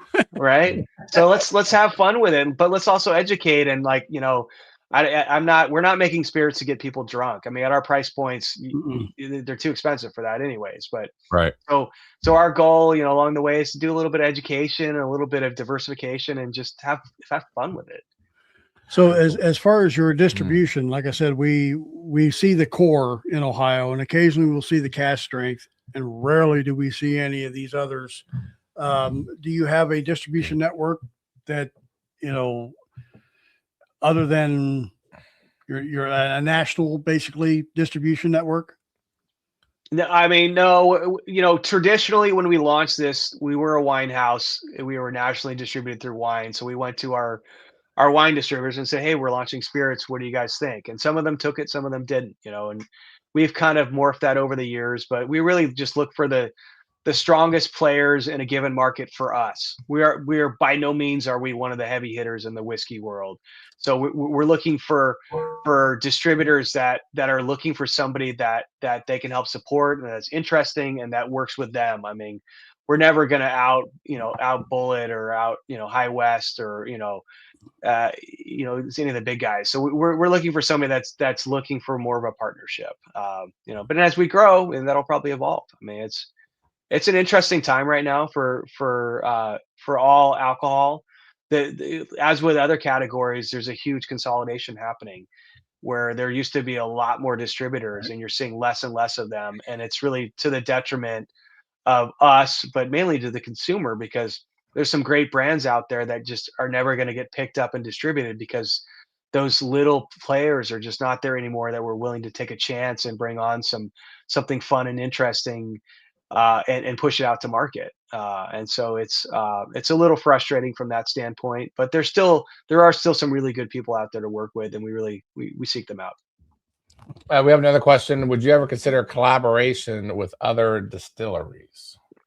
I'd love to. Yeah, I mean, we've talked about it multiple times. We haven't done it yet, but I love collaborations. We've looked at doing some negotiate things with some companies that purchase bulk and then do blends, you know, and things like that. So I think we can all elevate each other together. I mean, I think especially in this category, there's so many variables in what we're doing that there's no way anybody could ever make Redwood at their facility and vice versa. So I think Sure. that diversity is great, and that I think it'd be great to do some fun stuff together. I've had this dream of always bringing some Scotch in and doing a blend with Scotch. I do like Scotch, not the heavy peat stuff. I'm more of like a space side guy, Yep. but I've always had a dream of bringing some totes of Scotch in and doing some sort of fun blended product with a little bit like of rye. 15-year, a little bit of 15-year Dalwhinnie, maybe. Yeah, and then with rye, right? And just get this weird. We have a product that's part of the small lot series. So we have our Foggy Burl, which is our 100% single malt, and then the fourth one in this series is called Van Duzen, and it's the one whiskey that we have out in market to date that's not named after a tree. It's named after a river that goes through the redwood trees. It's called the Van Duzen, and it is weird. And I love that it's weird, but it's 2/3 rye, 1/3 malted barley, and it's just this odd counterpoint of like it is technically a rye whiskey, but it's got a healthy dose of malt, and we're talking like pretty heavy malts like chocolates and caramels and Viennas, and so very heavy texture. So it's like the spiciness and aggressiveness of the rye and like these baking spices and maltiness of the barley, like they just like duke it out and then they hug it out, and it's fun, you know, and Wow. so That yeah, sounds delicious. it's cool. I mean, they still give me a fair amount of latitude to tinker and play. And Lauren has been in charge of all of that day to day for the last 5 years, and I'm really excited to see some of the things she's put in barrel. We're playing more with triticale, and we've done some spelt, and we've we've really changed up our mash bills even more under her. So I'm really excited to see how we continue to evolve with this program. Very cool. Speaking of programs, Chris Blankenship, which by the way, he helps run Only Dreams. Are you connected with him, by the way? I don't know. It sounds Well, familiar. well, he will be after I just said that. Okay. Anyways, he wants to know, can you tell us about the possibility of a Redwood Empire Whiskey Club and what fun things could show up there? I don't know if he's making this up or what do you think about it? Well, in California, which sucks for this call because you all are not in California, but we are looking at launching a California whiskey club because we are, at least for now, we can launch a club in California and we can ship 6 bottles per day per person out of the distillery to anybody in the state of California, but only unfortunately in the state of California. So we're looking at launching a club in California. We'll probably get that going maybe next quarter and do some sort of recorded release. There's talk of doing distillery only things. We have a lot of single barrels that we've never been able to get to market because we only have a barrel, and you end up pissing off most people and making one person happy when you do those. We try not to do that too much. Well, that actually brings up to my next question on the what's the most special or rarest bourbon you ever released? And of course, then it follows up, how do I buy one? Yeah, right. You can't is the answer. We did a 15. It might have been a 14. I want to say it was a 15-year haystack that we finished in our own in-house apple brandy barrel. And nice. that was pretty special. I thought that was fun. Even though I didn't make the distillate, we made the brandy. I love apple brandy. I think it's very interesting, and that was pretty fun. And we did a barrel of that. So that was a direct to consumer release, and I think it netted like 15 6-packs or something. It was not much. Okay. Pretty limited. Yeah. Harold McIndory asks, what coopers do you prefer working with, and how do you think their barrels help shape your lineup? Great question. I mean, we've experimented with a lot of cooperages over the year, and there's a lot of great ones out there. And it's such a long-running experiment that I try to not, disparage or really have a final say. But we worked a little bit with ISC early on. We transitioned to Speyside. In 2018, along the way, we've used Kelvin cooperage. We got to use some Charrois cooperage, which was an hour up the road from us. Okay. But I'd like the majority of what we're doing now is Speyside cooperage, and that'll works well for you guys because they're in Ohio. They're up north from us. Yeah, and they make an amazing barrel. They somebody gave me their contact info in 2018. At the time, we were still using side fill barrels. So if you imagine a barrel, and this is how most traditional ricks are run, the barrel has the bung in the side because they roll them in the rick house. But in our neck of the woods and other parts of the country, I've seen it as well, they started filling with the bung on the head, and we're palletizing them. For us, we're out in earthquake lands. We don't use wooden rick houses. We're also out in fire land. So building a giant wooden building and putting flammable liquid in it's probably not a great idea. And so we've adopted these pallets. Speyside started shipping them to us in 2018, and Laura and I have really loved what Speyside's been doing. We've been doing primarily 36-month seasoned wood and mixed with 24-month seasoned, and they make a very, very good quality barrel. So I've been playing around with West Virginia a little bit, Barrel Company. There's a lot of great cooperages out there, and I'm sure there's a ton that I haven't tried yet, and there's some that we have just some small experimental stuff with. So it's fun. Speaking of barrels and the wood, I mean, as far as your cooperage, or I mean your rick houses, I mean, are they environmentally controlled? You're out in California, so you're not seeing a lot of the cold winter months, right? So or the hot summer right. months. Yeah. So do you have like an environmental controlled? Not as much as I'd like to, and I don't care about the cold at all, but I would like to encourage a little bit more heat. When we had the ability in our old facility, it was a wine production facility. So historically, they were keeping wine cold by running a night air system. So at night, at the coldest part of the night, they would suck in all the cold, foggy air into the warehouse, and they were pretty well insulated, and they would keep it at like 54 degrees or whatever. So we figured out how to reverse the thermostat And at the heat of the day, we have a couple months a year where we get into the mid 80s, and then now we're seeing mid 90s for at least August. It gets to 85 outside. The heat comes on and it sucks all that hot air in, and you visibly saw some seepage out of those barrels within a couple weeks of bringing that hot air in. So I would love to continue to play with that to the ability that we can. It's just it's something we can't do right now. So by and large, we're just letting nature take its course and really leaning into time. And now that we're a decade into this, we have some time. And so that's the one thing we have advantage of. We're only losing 2 to 3% a year versus more like 4 to 5% a year for Kentucky whiskey. So we have much less angel share year over year than I'm seeing with barrels I'm bringing in from other parts of the country. So we just put more time into it, which is great. It's good for everybody. Yeah. Except for the accountants. Someone mentioned about Amarana, which I love Amarana, but I don't know what your thoughts on that. But also, Buffalo Trace has a BTAC, and obviously Penelope has the estate collection. What is it? Do you feel like that is that kind of your like top echelon that people maybe kind of go after, or do you have that yet? I don't think we've launched that yet. I mean, I think Haystack maybe is the start of that. Sure. But I mean, we're only a decade old. How long has Buffalo Trace been doing that? I mean, like. Well, I understand that, but I mean, you got good products, so I mean, therefore, that's why those questions come along, because you guys have established yourselves, and that's there might be a product launching for Earth Month, which is our big focus month, because it's all about the trees.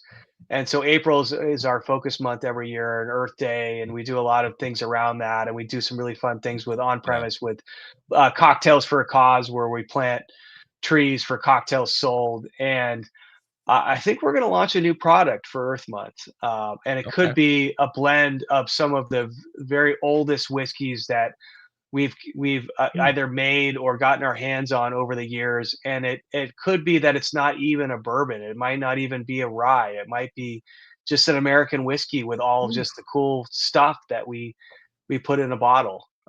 So maybe look for that in a couple months. We're down. I think we're down with that. I think we are, yeah. For sure. Hey, Jeff, dude, this was an awesome interview. You will obviously know that we love your product, and we will definitely continue to follow you. I can't get over that weeded. That's freaking badass. I can't wait. The whole lineup's great. Can't wait to find it toasted. Oh yeah, we're gonna be hunting for that too. So I love those. How far is the state line? What's your closest state line that you get? Kentucky for sure. So we go to Party Source in Kentucky. Yeah. And I plan on hitting that up this weekend, because I am gonna go look after your guys' Haystack. And apparently, I think a viewer has sent me a store pick of a Haystack. I'm gonna dig up after we conclude this interview. But nevertheless, we'd love to have you back on for any future releases. Great. I would love it. Product. I think I appreciate your time, guys. Yeah, and I appreciate the chat, participating in the questions. If I didn't get to you guys, I apologize if I missed it. I do apologize. And we'll create we have a Discord channel. So what we'll do is we'll create a Discord channel specifically for Redwood Empire. Yes. And I'll send you a link to invite you to join the Discord. And that way you can communicate and answer questions. Yeah. There's been a ton of questions that we haven't been able to get to. Yeah. And if you're up to it, you can answer. I'd like to say that Laura and I are very passionate about the fact that we're an open book and we love to educate. So we try to answer everything we can. I mean, sometimes there are things that are proprietary for whatever reason, but I mean, we're very proud of what we do, and we love to talk about it. So fire it up. Let's get it going. I think your whiskey speaks for itself, and congratulations for hitting a home run on these things. You guys are phenomenal, and I can't wait to see what you guys do next. Hey, I really appreciate it. You guys obviously drink a lot of really good stuff. So to be included in that conversation, I appreciate it, and look forward to hanging out with you in the future. All right. Thanks, Jeff. I appreciate it. All right. Cheers. All right. Bye. Cheers, buddy. See you. Ooh, buddy. I gotta take Weller out real quick. That was a long, informative interview, but I tell you what, Redwood Empire, they have got some great stuff. I mean, great stuff for only being around for 10 years. Yeah. Like they are. You turn the light off over here, buddy. Charlie, turn the light off. Huh? You turn the light off. Oh, I did. You did, yeah. And every one of these bottles is distinctly different. Every one of them is different. Yeah, and even their other ones. Don't let me forget that dog. The different cast strengths for each of the Emerald Giant and the Lost Monarch, and you go down through. I mean, even the Rocket Top, Yeah, I mean, the Grizzly. I've never had a bad Redwood. No, I have so, not have yeah. never. Yes. And that's why I was so excited to have these guys on tonight Yes. because they do make some great stuff. Sure. They really do. If you can access it. If you can access Yeah. it. That's right. All right, let's get on to some more segments of this show. I apologize for Yeah. running late, but then again, when you have a guest like that, why not, right? So real quick, we are going to get to our answers real quick for our Patreon viewers. You guys have been waiting to hear that. It's been going on for a month. So Mhm. in case you have not known, we run a Patreon murder mystery not every month. This is our first month doing it. Inaugural month. Yeah. Inaugural month. Yeah. Chad had a big play into it. He did. We You all did. were You like- did. I No, know, but you did. Yeah, it's our first run at it. I was going to. We had I got sick. You got sick, you did. Kind of stuff, so It was our first run at it, so forgive us, but I think we did a damn good job on it. There's a reasoning behind these answers. However, I will say this: for those who submitted answers, I would like to tell you guys, only one person got it correct. Yeah. A lot of you guys got the same answers incorrect, but I know why. Mhm. But nevertheless, Chad, will you want to kind of explain things and then we'll go Well, over the answers? Or Jeff, what do you got? First, I would like to shout out to West Virginia Bourbon Guy because I tell you what, his explanation Okay, slow down real quick. I talked to him earlier. explanation of the whole. Don't give him too much credit. He AI'd that. Oh, did he? Okay. Yeah, so calm down there. AI'd it? Yes. All right. Well, never mind. Oh, And AI did not get it right. No, it didn't. really? But I Okay. was reading through it. I'm like, wow, man, he wrote this pretty damn thorough. No, and, the yeah. AI, no. All right. But for people that are not part of the Patreon Right. and they're not seeing it, to give the context behind it, right? We did a murder mystery, Yes. 3 suspects. It's Yeah. kind of like Clue, It is Right. it's more like Clue than anything Or else. Myrtle. Myrtle. Yep. Anyway, So anyway, we just kind of made this up, and it was all, we made up the story, but however, some of the correct history facts played into this. Yeah. Well, yeah. So, it's anyways, all Chad, go ahead. reality based. Yeah. So we kind of started out. Historical So fiction.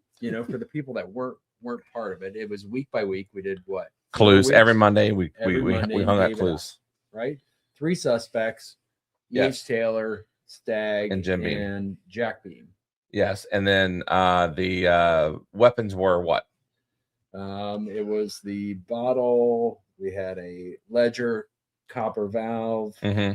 whiskey thief, and Okay. poison pour. Okay, and then the locations were what? They had the bottling line, tasting room, rick house, the office, barrel yard, or the private vault. Okay, so the answer to all this, I'll go ahead and kill the suspense here.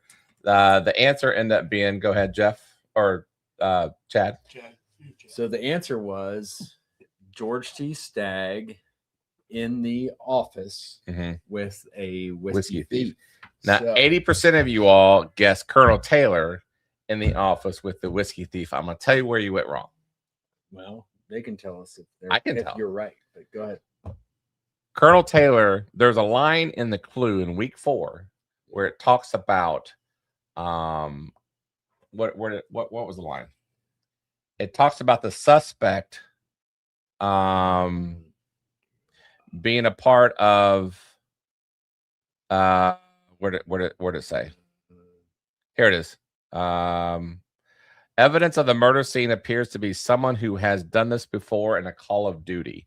So a lot of you guys went to Colonel Taylor because of the fact that you're thinking he served, he had murdered before. However, Colonel Taylor, history would tell you, he is not Colonel Taylor because he fought in the war. He is a Kentucky colonel, which is like a highest esteem award you give to a whiskey person in the industry. So like I think Lisa Wicker Yep. that we interviewed from Whiskey Thief, she's a Kentucky colonel Mhm. recently. E.H. Taylor is a Kentucky colonel. Doesn't mean he fought in the war. George T. Stagg actually fought in the Civil War. So because of that, only one person got this correct, and then one Zach McCormick. And blows me away. Yes, you got it right. So congratulations, Zach, for getting the clue game correctly. And then what? Let's give the answer. It was It was We did. George C. Stagg. Stagg in the office with the whiskey thief. With the So, Majority of people got the whiskey thief Yeah. and the Right, office right. correct. yeah. Okay, majority of people did, but where everybody, a lot of people went wrong is the Yeah. E.H. Taylor one. And they could have gone back to look at the alibi of where Taylor was Yeah. at that time that he Correct. was in the bottling line the Right. whole night. And those of you that are sitting there going, what the hell are we talking about? If you are a paid Patreon member, you have access to the Clue game. clue game, Myrtle game, however Yes. you want to call it.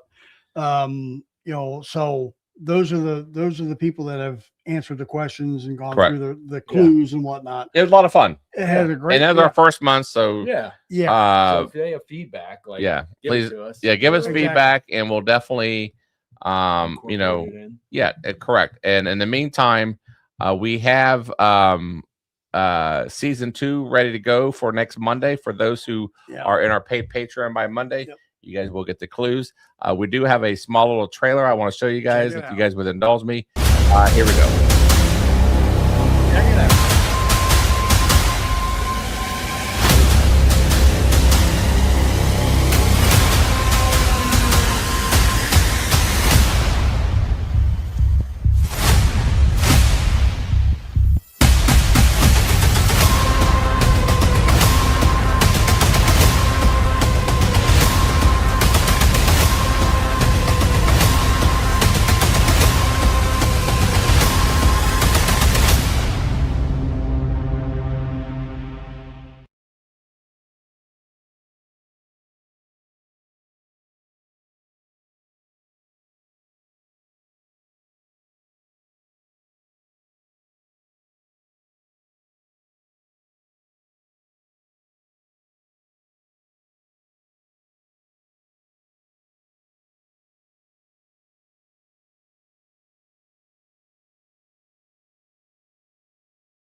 You muted. All right, us? sorry. My apologies. So real quick. So hope you guys enjoy that little trailer. A lot of that has to do with our YouTube viewers that watch us regularly. They're Patreon members. So if you're seeing this and you're going, what the hell is all this? The murder mystery, clue game kind of thing. You have to be a paid Patreon. Yeah, but a lot of it has to do with the fact Yeah. that you're YouTube viewers, and if you hang out with us on Google Meets, you understand that. But like Gandhi has, we tease him about the crushed water bottle. There's a story behind that to And the hang out with mailbox. us in the mailbox, stuff like that. But however, I will say this, just because, like, for whatever reason, if the answer, let's say, if I'm giving an example, I'm not giving the answers. Let's say Gandhi is the killer, does not mean necessarily the post office was involved just because he has a broken mailbox. Yes. Right. And etc. I'm not obviously going to give out the answers, and quite frankly, you have to wait till the next 4 weeks for those clues to give. So February is going to be a lot of fun because we're kind of make fun of not really fun of the viewers, but the viewers are going to be part of the murder mystery. And then I think March we're going to give another set of historic Personally, distilleries. I would think that we would have to have something for us. Yeah, The three maybe of we'll do that us. for March. Yeah. Okay. Maybe we'll do that Like, for March. who kills who? Uh-oh. Yeah, And maybe the three of why? us with Tyler, stuff like that. Because I can see myself killing Jeff right now anyway. So Oh, absolutely. That's too obvious. yeah, that is too obvious. So Let's that being go. said, it's a lot of fun, especially with football being over. It's a lot of fun. I hope you guys enjoy. I hope you guys enjoy the murder mystery. But congratulations to Zach McCormick for getting the inaugural. Don't please. I understand that people are gonna like. It's for fun. Yeah. So he wins. Tell us, Bob, what did Zach win? He wins a set of samples. Nice. And speaking of set of samples, by the way, if you go into our another Patreon, another benefit for Patreon, Mhm. we are doing Super Bowl squares. Right. However, this one does cost on top of being in Patreon. Here's the reason why, because I thought about this. I thought to myself, we could do it for free, and we could have done it, and we could give away samples. Well, why not just go like balls to the wall with a Z? If you're gonna do it, We're gonna do it. So Do it. $5 per square. We only have, I will say this, only 12 squares left We sold almost 90 squares. And we're not in it. It's No, it's- we are it's not you going to be in it. guys. So I will say this: Tyler gets a break. He Well, bought squares. He's in it. you're Whatever. good. Here's the great part: we get there's 100 squares, $5 a piece, $500. Bourbon and Ballz is going to chip in some money here. Okay, we are going to get everybody around the $80 bottle the first quarter, second quarter, third quarter. If you understand how the football squares work, I am hoping. I'm trying to, but I'm hoping. I'm thinking I'm going to be able to pull this off. We get to go down to Cox Creek Distilling on Saturday. That's right. I'm hoping to get on Old Rick if I can. Ooh, Rick. That will be the prize of the final bottle. I'm No. hoping. Don't hold me to it. The If I 18 can't, year. The if I 18 can't, year. yes, correct. If I can't do that, then maybe I can find like an old Carter or something like that. But taste all the other stuff. the final score is going to be like a premium premium bottle.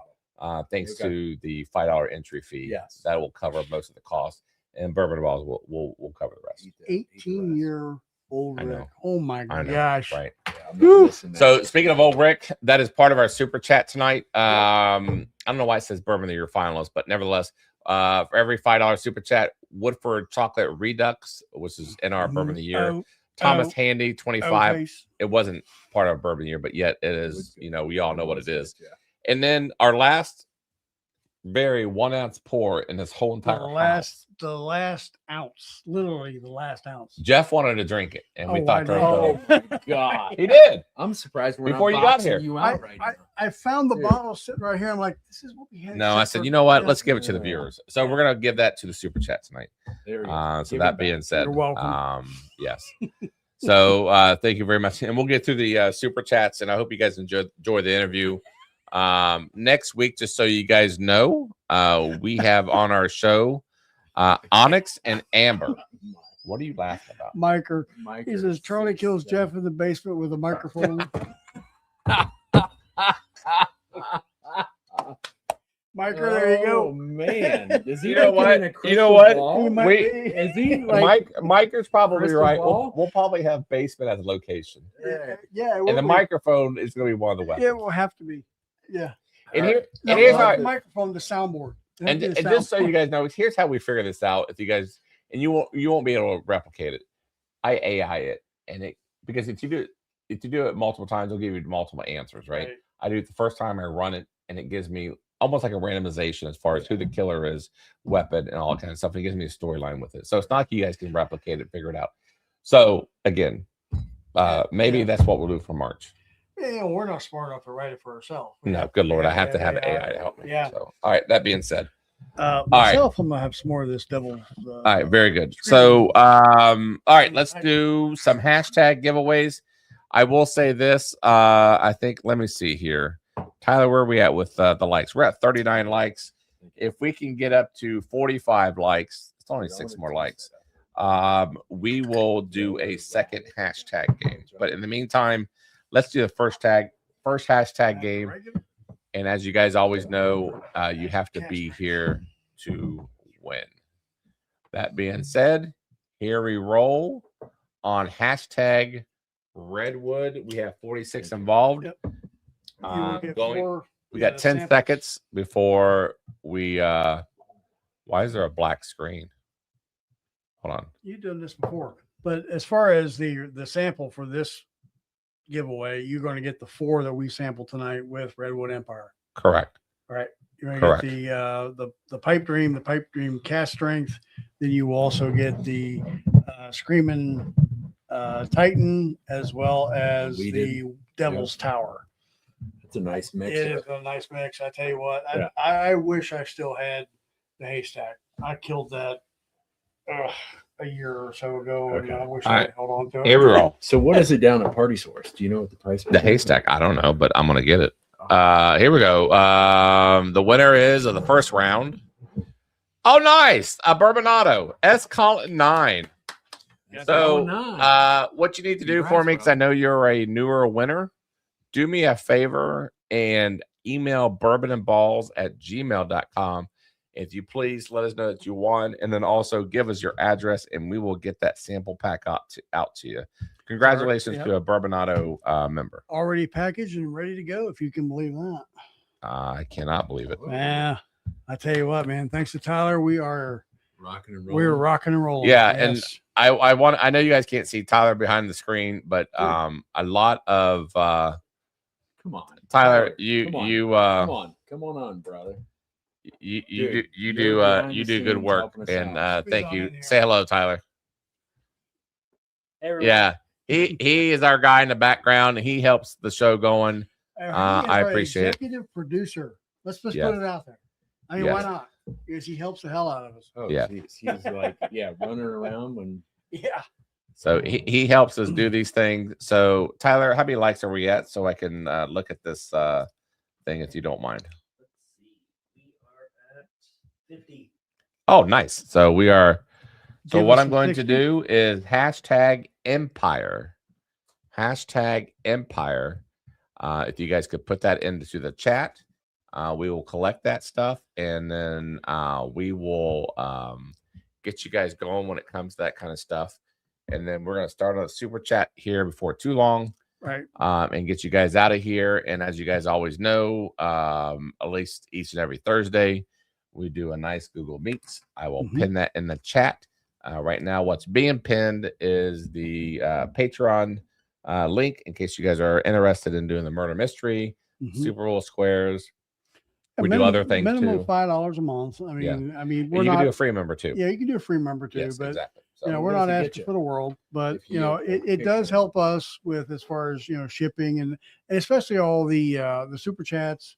It helps us with the shipping of the bottles, the samples, and we put all the money back into and the it show. goes right back. And none of it Yeah. comes to us. No, believe me, none of it comes. You can ask my wife. None of it comes to us. All right. No, it does I mean, not. And we yeah. put it back into the show It's because a hobby. It's a fun. yes. So the more Patreon members we have, the better the show Yeah. gets in my mind. The better the bottles we can give out, samples and ample amount of samples, things like that. So we appreciate the patrons that we have now. I believe we had a new member sign up tonight, Jay Cornett. Thank you very much. Hey, Jay, welcome. Hopefully you enjoy the benefits. We have coffee in that level. T-shirts, T-shirts. We got Levels. There's different levels. Bourbon and You get- Ballz glasses. you get coffee, If you glass. are, Yeah, like, here we go. Yeah, exactly. Bourbon and Ballz glass. Yeah, It is so- none like anything other. It's not a Glencairn. Is that the This is $5 your or $10? this. I don't recall. You recall? Remember? No. $5 levels. Get it. $5 levels. Yeah. Okay, so this is Okay. this is not your traditional Glencairn. This is made for whiskey, the higher proof whiskey. Glencairns are made for scotches, which is Can usually. you slow your roll there for All a right, minute? I must know more The about it. reason why I say that is we're almost out of that, and I have to put another order. Okay, So But don't I'm just advertise it like it's like we have plentiful. we are what we are. Exactly. So slow down. He handed it to me. I'm just messing with Jeff. All right, that being yeah. He just We're all good. yeah, we are all good. So Yeah. #Empire if you guys would. And we will send out another set of samples of the other Redwood Empire, which I appreciate. All right, let's do some duck race, and then we'll do the hashtag on the back end of things because All people right. are still hashtagging it together. So So real quick, I'm gonna get it together. Jeffro and Chad, if you guys want to go over what's new, and also we just booked a new guest today for I don't know March. If you want to talk about that, have at it. Yep. All right. So if you have not heard yet, for March 12th, I think it is, Marianne Eves from if you're familiar with her from Castle and Key Castle and and from Key. Unforbidden. Yep. She is releasing a tell-all book as far as the Castle and Key situation. I'm not going to go into too much detail because we'll But she talk said about that it. we could ask questions. Well, we can ask questions. If you're When not does it come familiar, it comes out pretty soon. She's just finished it. Her editor has it. She has already a. So you think in the next few months? Yeah. Yeah. Really? Okay. If you're not familiar, she was the original master distiller at Castle and Key. Yeah. So if you ever watch the Neat. Neat, Yeah. the documentary, it's Right. It's excellent. Which we're about to watch Neat on one of our Google Meets, by the way. That Were would be you? excellent. Yeah, Yeah. it's a great documentary. And she But was on there. She was on there. They were talking about when they were initially laying down Yeah. barrels for Castle and Key, and we all know that the first round of barrels that came out from Castle and Key were not No. that great. Well, And she wasn't around for it. She wasn't around She for it. wasn't around for it, and they have come out and they've had acknowledged, yeah, we kind of rushed it to market. Okay. But in this there, book, it's gonna. in this book, there are some issues that have been discussed as far as why she left Okay. Castle. Well, Key. I mean, we'll get her side of it. We'll get her side of it. Yep. Absolutely. So, but March 12th, she will be on to talk about her ordeal. Yeah.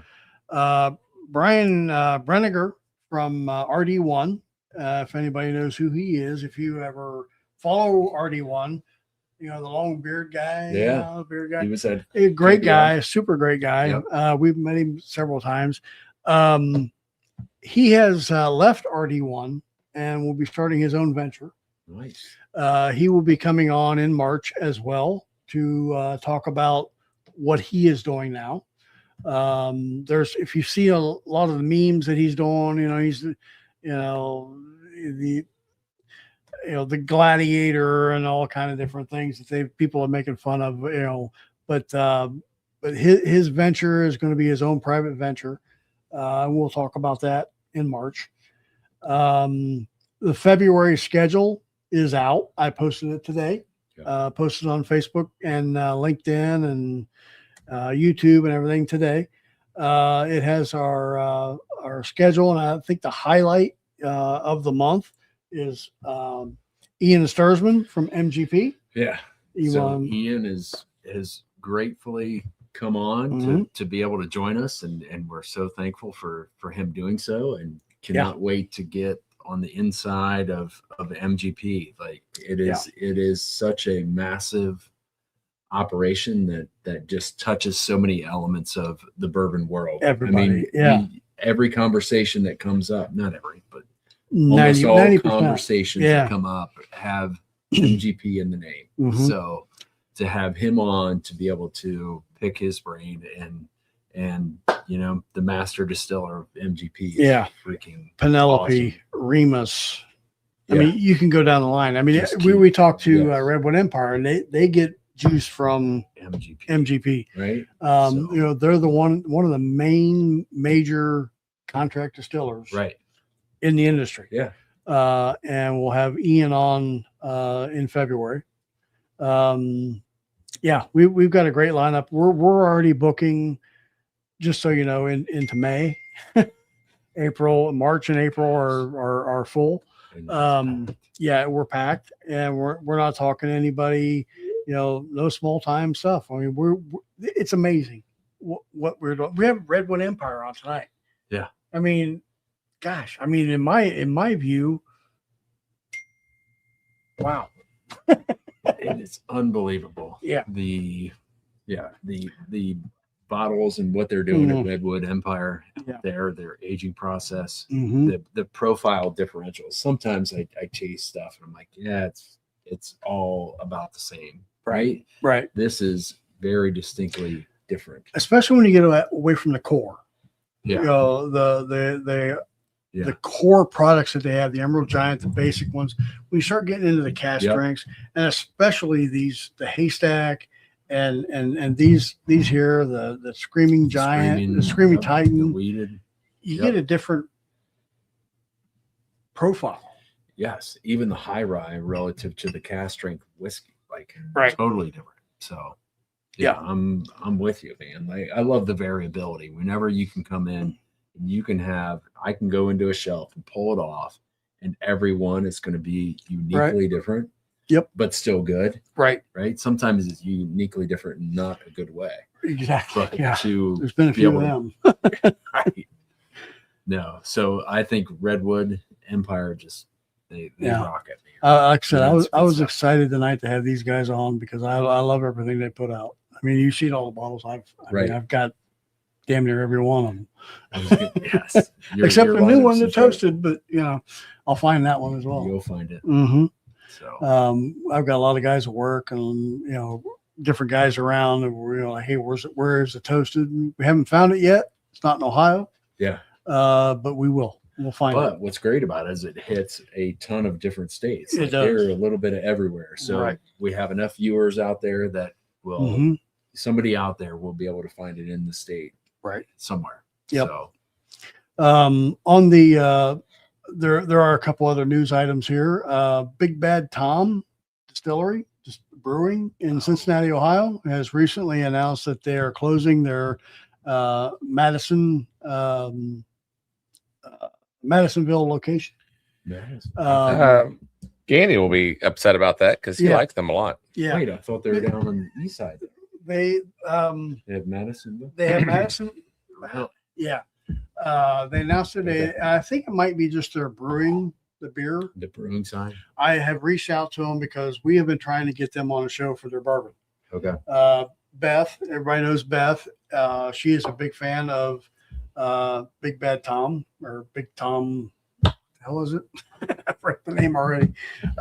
But they have a bourbon, and she was a big fan of it, and we tried to get them on. We're still trying, and I reached out to find out what the status is of the bourbon. Of the bourbon. Sure. Yeah. Is the beer going away, or is everything going away? So Yeah. hopefully we'll It's a tough find time out. for It breweries. is. It is. Right. It is a tough time for breweries. It's a tough time And- for microbrews. It's time, Yeah. for even the craft distillers. We have a lot of craft distillers Absolutely. locally that are kind They're of struggling a little bit. struggling. Yeah. So it's just the nature of the business, I guess. All right, let's do this. Husky Dog, we got you down for two. First of all, I'm sorry. Let me back it up real quick before I get to Husky Dog. My apologies. Let's get to the plus members of Patreon, and that would be one Miker. Thank you very much. You get an entry each and every week, 4 times a month. C.A. Scotty, likewise Keith, Rick Miller, Wilmington Piper, Pete, Stan, Gary, Gerald, Christy, Romine, Gandy, and Little Do. Thank you for being a plus membership on Patreon, as you guys get an extra entry each and every week when it comes to the super chats. All right, that being said, Husky Dog, thank you for your $10 super chat. We appreciate you donating to the channel. Keith Glandon, 304X, I get to see him tomorrow, or I'm sorry, on Saturday. If the people last night are smart people, does that mean that yeah, you're right. Does that mean that B&B crew are not smart? You knew that before even putting that $5 super chat. As far as you guys being the smarter people than we are, we just turn on the lights. So You turn on lights, we do everything else. I appreciate your $5 super chat. What did you say? I said, you turn on lights, we do everything else. You're kidding me right now. No. It's all right. It's all Yeah, good. yeah, right. There might actually be the murder mystery might be over tonight. Yeah, I may kill Jeff right now, and you may know the kill answer. Jeff right now.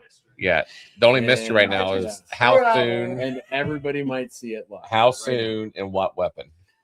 Which Redwood am I going to kill him with? All right, David Tango. Jesus Christ. Cheers. $5. I'm laughing, and that's not even funny, and I'm still laughing. now. Come on. Sandy Jones, cheers to you. Thanks for $10 super chat.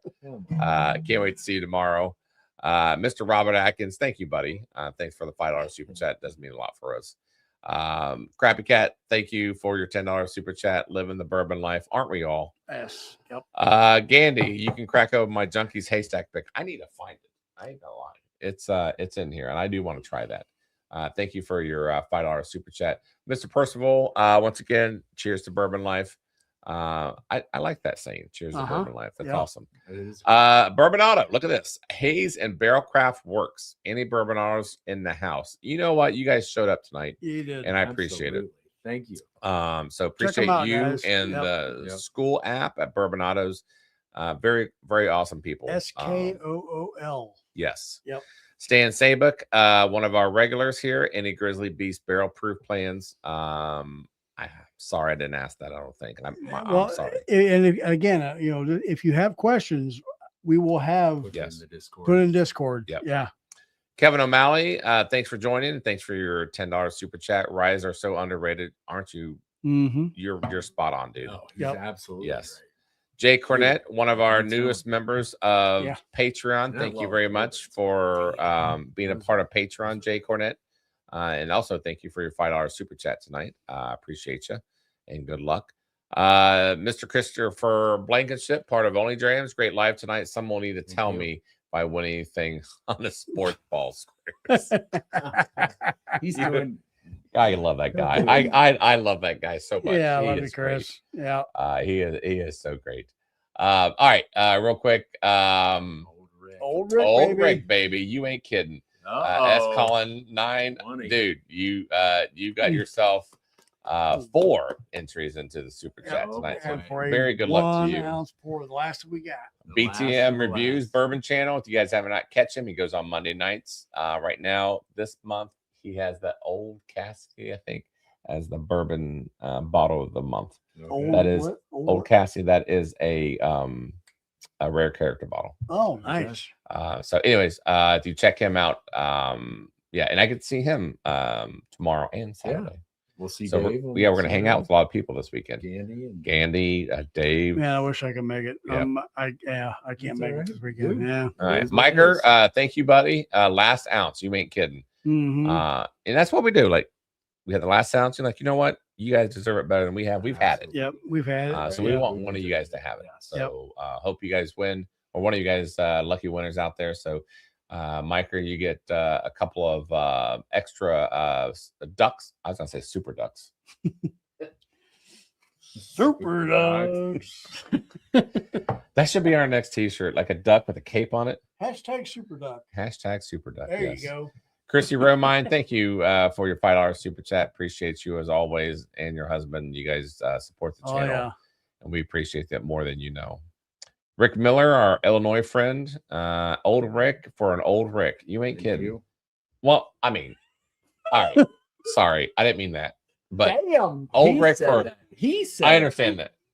But You're he right. repeated it. So I'm okay. You're just repeating it. You Yeah. didn't make that up. Yeah, you're correct. Rick said that. Yeah, you are correct. Hey, Hazel Barrelcraft works. Another, Bourbonado again showing up once again. You guys are showing up strong. Yes. Thank you for the $10 super chat. Speaking of Bourbonado, here we come again. NorCal Dodgers. If you have a chance to visit Redwood Empire, do it. He was just there, I believe, last week. Really? No Really? shit. Yeah. So it's an hour north of. Yeah, but he was his just there. plant. I think he was just there like 2 weeks ago. Wow. Is it on an island? Is the distillery on the island? You know what? That they distill, You know how or you're gonna where- find out? Yes, sir. Get on the school app, get on Bourbonados, and you're gonna get on. We can get on like a meet with him at some Okay. point, and he can answer all I those would questions. love to go to Redwood Awesome. Empire. I Man, mean, I'm not trying to like. NorCal Dodgers. Yeah, I'm not trying to like. No, dude. You need to get on that app. Give me time. All right, I know. He's I know. You got some other outside you got stuff going on. stuff going on. Mr. John Shank from Norfolk, Virginia. Not to get it. You sure? It's not I had the other one right. Thank you for the $5 super chat. stuff from somewhere. in Pennsylvania? It comes again. Here we go. NorCal Dodger. Thank you again for Nice. your super Thank you, chat. sir. Thank And you. then Mr. Callahan, not going to work. Oh my God, don't do that. Hmm? You know what? You know. I'm gonna leave that one alone. Uh-huh. Mr. Callahan, thank you, and I will add you to the super chat because I had NorCal as the last entry, so I will add Brian Callahan to it. I do have a couple of We have Venmos. Venmos. we have All right, hold Venmos. on, Yep. hold on. All right, let's go with the Venmos. Who we got? Mr. Vogelsang has 2. Okay, And Corey has 1. which is it? 1. $5 1. Yeah. CJP Perfect. has. Thank you, guys. Yes. And Yes, thank you very much. ladies. Yes, thank you guys. And we're going to run this. And this is for the very, very last Old Rick Old sample Rick. Yep. that we have. Now, if you guys are lucky, I hope you guys are. Hopefully, over the weekend, we get lucky enough to come back with some more Old Rick. If we do, you know us, we are going to share it with you all in Well, one it way or will sort be of the fashion. 18-year, right? Is that what we're hearing? Yeah. Correct. Yeah. What? No, he has a 16 year. He does have a 16-year. I think he said he did. And then he said I could try that in a sister barrel. I think. I don't know. We'll find out when I get there. Nice. So you gotta have some of that. Oof. Yeah. It wasn't the bourbon of the year, but No, it was like neck and neck. It was 1 point away. It was like, yes. which one do you pick? Right. We And were down to this. before we go on, real quick, last call for our Larrikin barrel pick. If you order from us today or by tomorrow, basically, it is $120 a bottle shipped. And that's anybody. It doesn't include, if you're Patreon, non-Patreon, $120 shipped. If you order it after Friday, it comes directly from Larrikin. You will pay $110 a bottle plus $20 in shipping. If it's available. If it's available, because whatever we don't sell, I think it's already been pre-sold. It's already mostly been pre-sold. You're correct. So what we don't sell by Friday is you're lucky to get. But all right, just throw it out there. So yes, that being said, here we go with look at that line. Dang. Super Ducks. Super Ducks. How many we got on there? I don't know, but Super Ducks is what I'd say. It's super fast food right there. Yes, man. this is not ducks. These are all foodie races. Yeah, right. These are foodie races. All right. That being said, here we go. Let's run it. Minute 30. Let's see who gets the old Rick, and then we're gonna do the last hashtag of the hashtag Empire.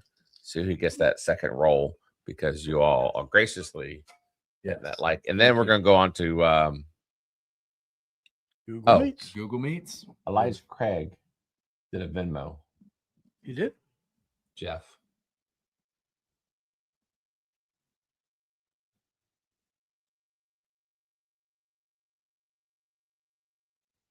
I got Dave and Corey. That's all I got. Which Venmo did you do, Elijah? If you did my wife's, I'm not going to see it because I don't have access to it until I ask her. Yeah, the only one unfortunately, Elijah Craig, if it don't show up tonight, then we'll have to roll. Yeah, we'll get it next week for sure. But yeah. He said no worries. Okay. Yeah, All right. Very good. cool. My apologies. Yeah, we'll definitely get it next week. And then let me get the Google Meets link ready to go. For those who do not, it's the same Google Meets link that we all come to love. But if you guys don't have it, by all means, join us. Oh, he said he sent it to you. Come on in. Jeff, he said send it to you, buddy. All right. We have 20 who's leading? I just got it. All right, here we go. 3 seconds, All 2 right. seconds, 2, and it is. 1. Is it Brian Callahan? What? Was he the last? All right. The Dude. camera's blocking it. He was the last one entry. Was he? I don't think he was. Yes, he was. Brian No, but you Callahan. put in 2 other Congratulations. ones after Yep. that. And it was Brian Callahan. No, but you entered in 2 other ones. after Did the that. Venmos. Yeah. But I'm saying we have a theory on last entries when it comes to Okay. that kind of stuff. And unfortunately, Okay, but Brian, even the Venmos being entered didn't. Mike, as far as Elijah Craig, I just received it as we were running this. So he will have 2 extras rolling over to next week. Okay. You're gonna have to keep track of that. I will. Will you really? I will. Yeah, I will. Okay. But sorry about that, Yeah. Mike. For whatever reason, there was a delay in us getting it, but I just got it at 10:02 p.m. Yeah. It's timestamp. Yeah. Yeah. So 10:02. sorry about that, but we'll roll you over to next week. So congrats, Brian. Man, you're gonna get a nice you're gonna get a nice one. Yeah. So that being said. Yeah.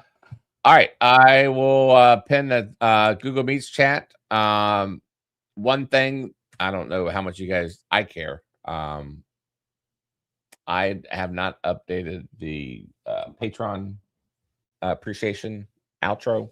Yeah. So I apologize. It's probably a couple weeks old. So forgive me on that if you don't get mentioned in the outro on that kind of stuff. But do you guys have any lasting words? We got a couple things. What? Hashtag Empire and the Magic. Oh, That's right. crap. This is why we have you. That's chat. Oh, okay. My bad. Oh, my bad. All right. Yes. Mailbox. My set. My bad. So Hey, I love chat. Who won it? So Brian Callahan on Super Chat. So Okay. he gets a chance at the mailbox. Yes. And then hashtag Empire. You are correct. Oh my God, I was about to log off. Ooh, Brian Callahan. He says I'm not home, so I'm lost. LOL. Well, you can ask a friend Yep. in chat to give you some numbers. Phone a friend. And S. Conlon just joined plus Patreon. Oh, nice. Thank you, sir. So he is- S. Thank Colin, you. thank you for joining. I wish that we need to get like a special intro for people who join while they're online, Celebration, like like a, confetti. you know, it confetti, like Yeah. Popper. Oh, yeah. That's awesome. So, can someone help Brian out? Because the poor man's driving. If you guys know what we're doing here, so whenever you do a super chat, just so you know, you also get a crack at Gandy's mailbox, as we call it. Inside Gandy's mailbox is a code. one with And- two and that- really razor sharp, Screws. 3-inch screws. Okay, but Even though it's an 1/8 of an inch deep. yeah. Charlie, anyway, won't go into it here. But You know what? I'm gonna be a little passionate here to Brian, okay? Because he's driving. I don't want the man to wreck. We will give him until next Wednesday to give us a 3-digit code. Wednesday. Okay. You know what I'm saying? Okay. That's fair. Okay. I am saying it's fair because the poor guy's driving. I agree. I don't want him to wreck. I don't need him to pull over. no, good call. So Brian, He gave a he did? He did give a guess? He did. 65. 365. Oh, okay. Well, we'll just go off of that then. All right, let me see. So screw that. Whatever he said.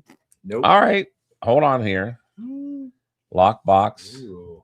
Hold on, I gotta write this down. Who was this? Brian Callahan. Brian. He gave 365. Yep. Thank you, Tyler, for setting Charlie straight. Oh. All right, Brian, you got 2 of the numbers correct.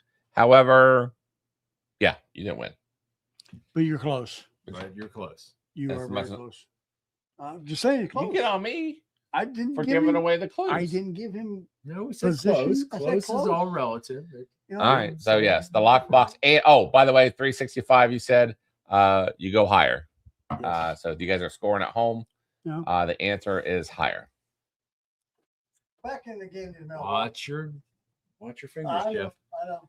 Don't All go right, too- I put the Google Meets in the I pinned it in the thing. We still have the hashtag to do, correct? Yes. All right, thank you. Hashtag Redwood. Empire. Oh, No, Empire. Empire. I'm sorry. Yeah. We have how many? 42. 42 entries. Here we Dang. go. Wow. Going once, going twice, sold. Bye-bye. You got something hanging Bye-bye. up there. I can't see it. I can't either.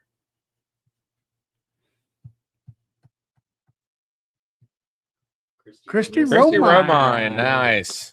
Nice. So Congrats, you Christy. gotta write that on. Oh, awesome, Tyler. See, that's why we. Yes. Oh, So if you are interested in getting into the murder mystery, it is paid Patreon only, unfortunately, if you're looking at it that way. But it is $5 a month. So minimum $5 a month, get you into that, plus other opportunities, t-shirts, glasses. Super Bowl squares, all that stuff. Yeah. So All right, guys, we are going to bounce. We appreciate you guys joining us. Yes. I apologize for the outro that you're about to see. If you are a recent patron, you're not in it. I apologize. I haven't covered everything. I will do a better job next week. But do until better. it is what it Do is. better. I'm trying, man. Do better. No. for Hope to see you guys in Meets. It's the same address as always. If not, it is posted here in chat. It's pinned, as a matter of fact. We hope to see a few of you guys there. If not all of you, until next time, next Thursday, we will have Onyx and Amber. Cannot wait. Oh, yes. I get to try Patrick's sample pack Yeah. along with the Onyx and Amber, and here we roll. That'll be another Here we nice roll. one. All right. All right. For Tyler, I'm Charlie. I'm Chad. And I'm Jeff. All right. We'll see you guys Thank next you time. guys for See you, boys tuning and in. girls. All right. See Cheers. ya.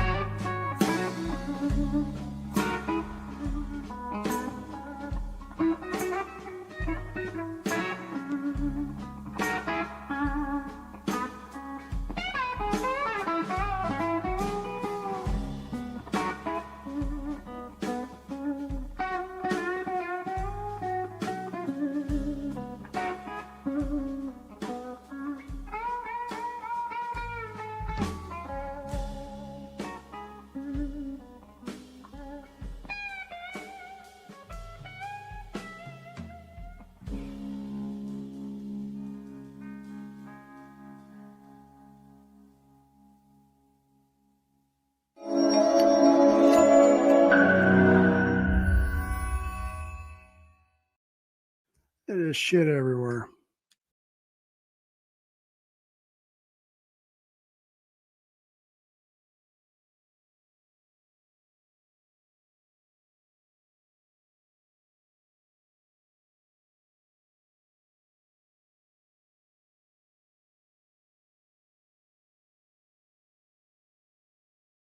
Yeah, they say fuck it.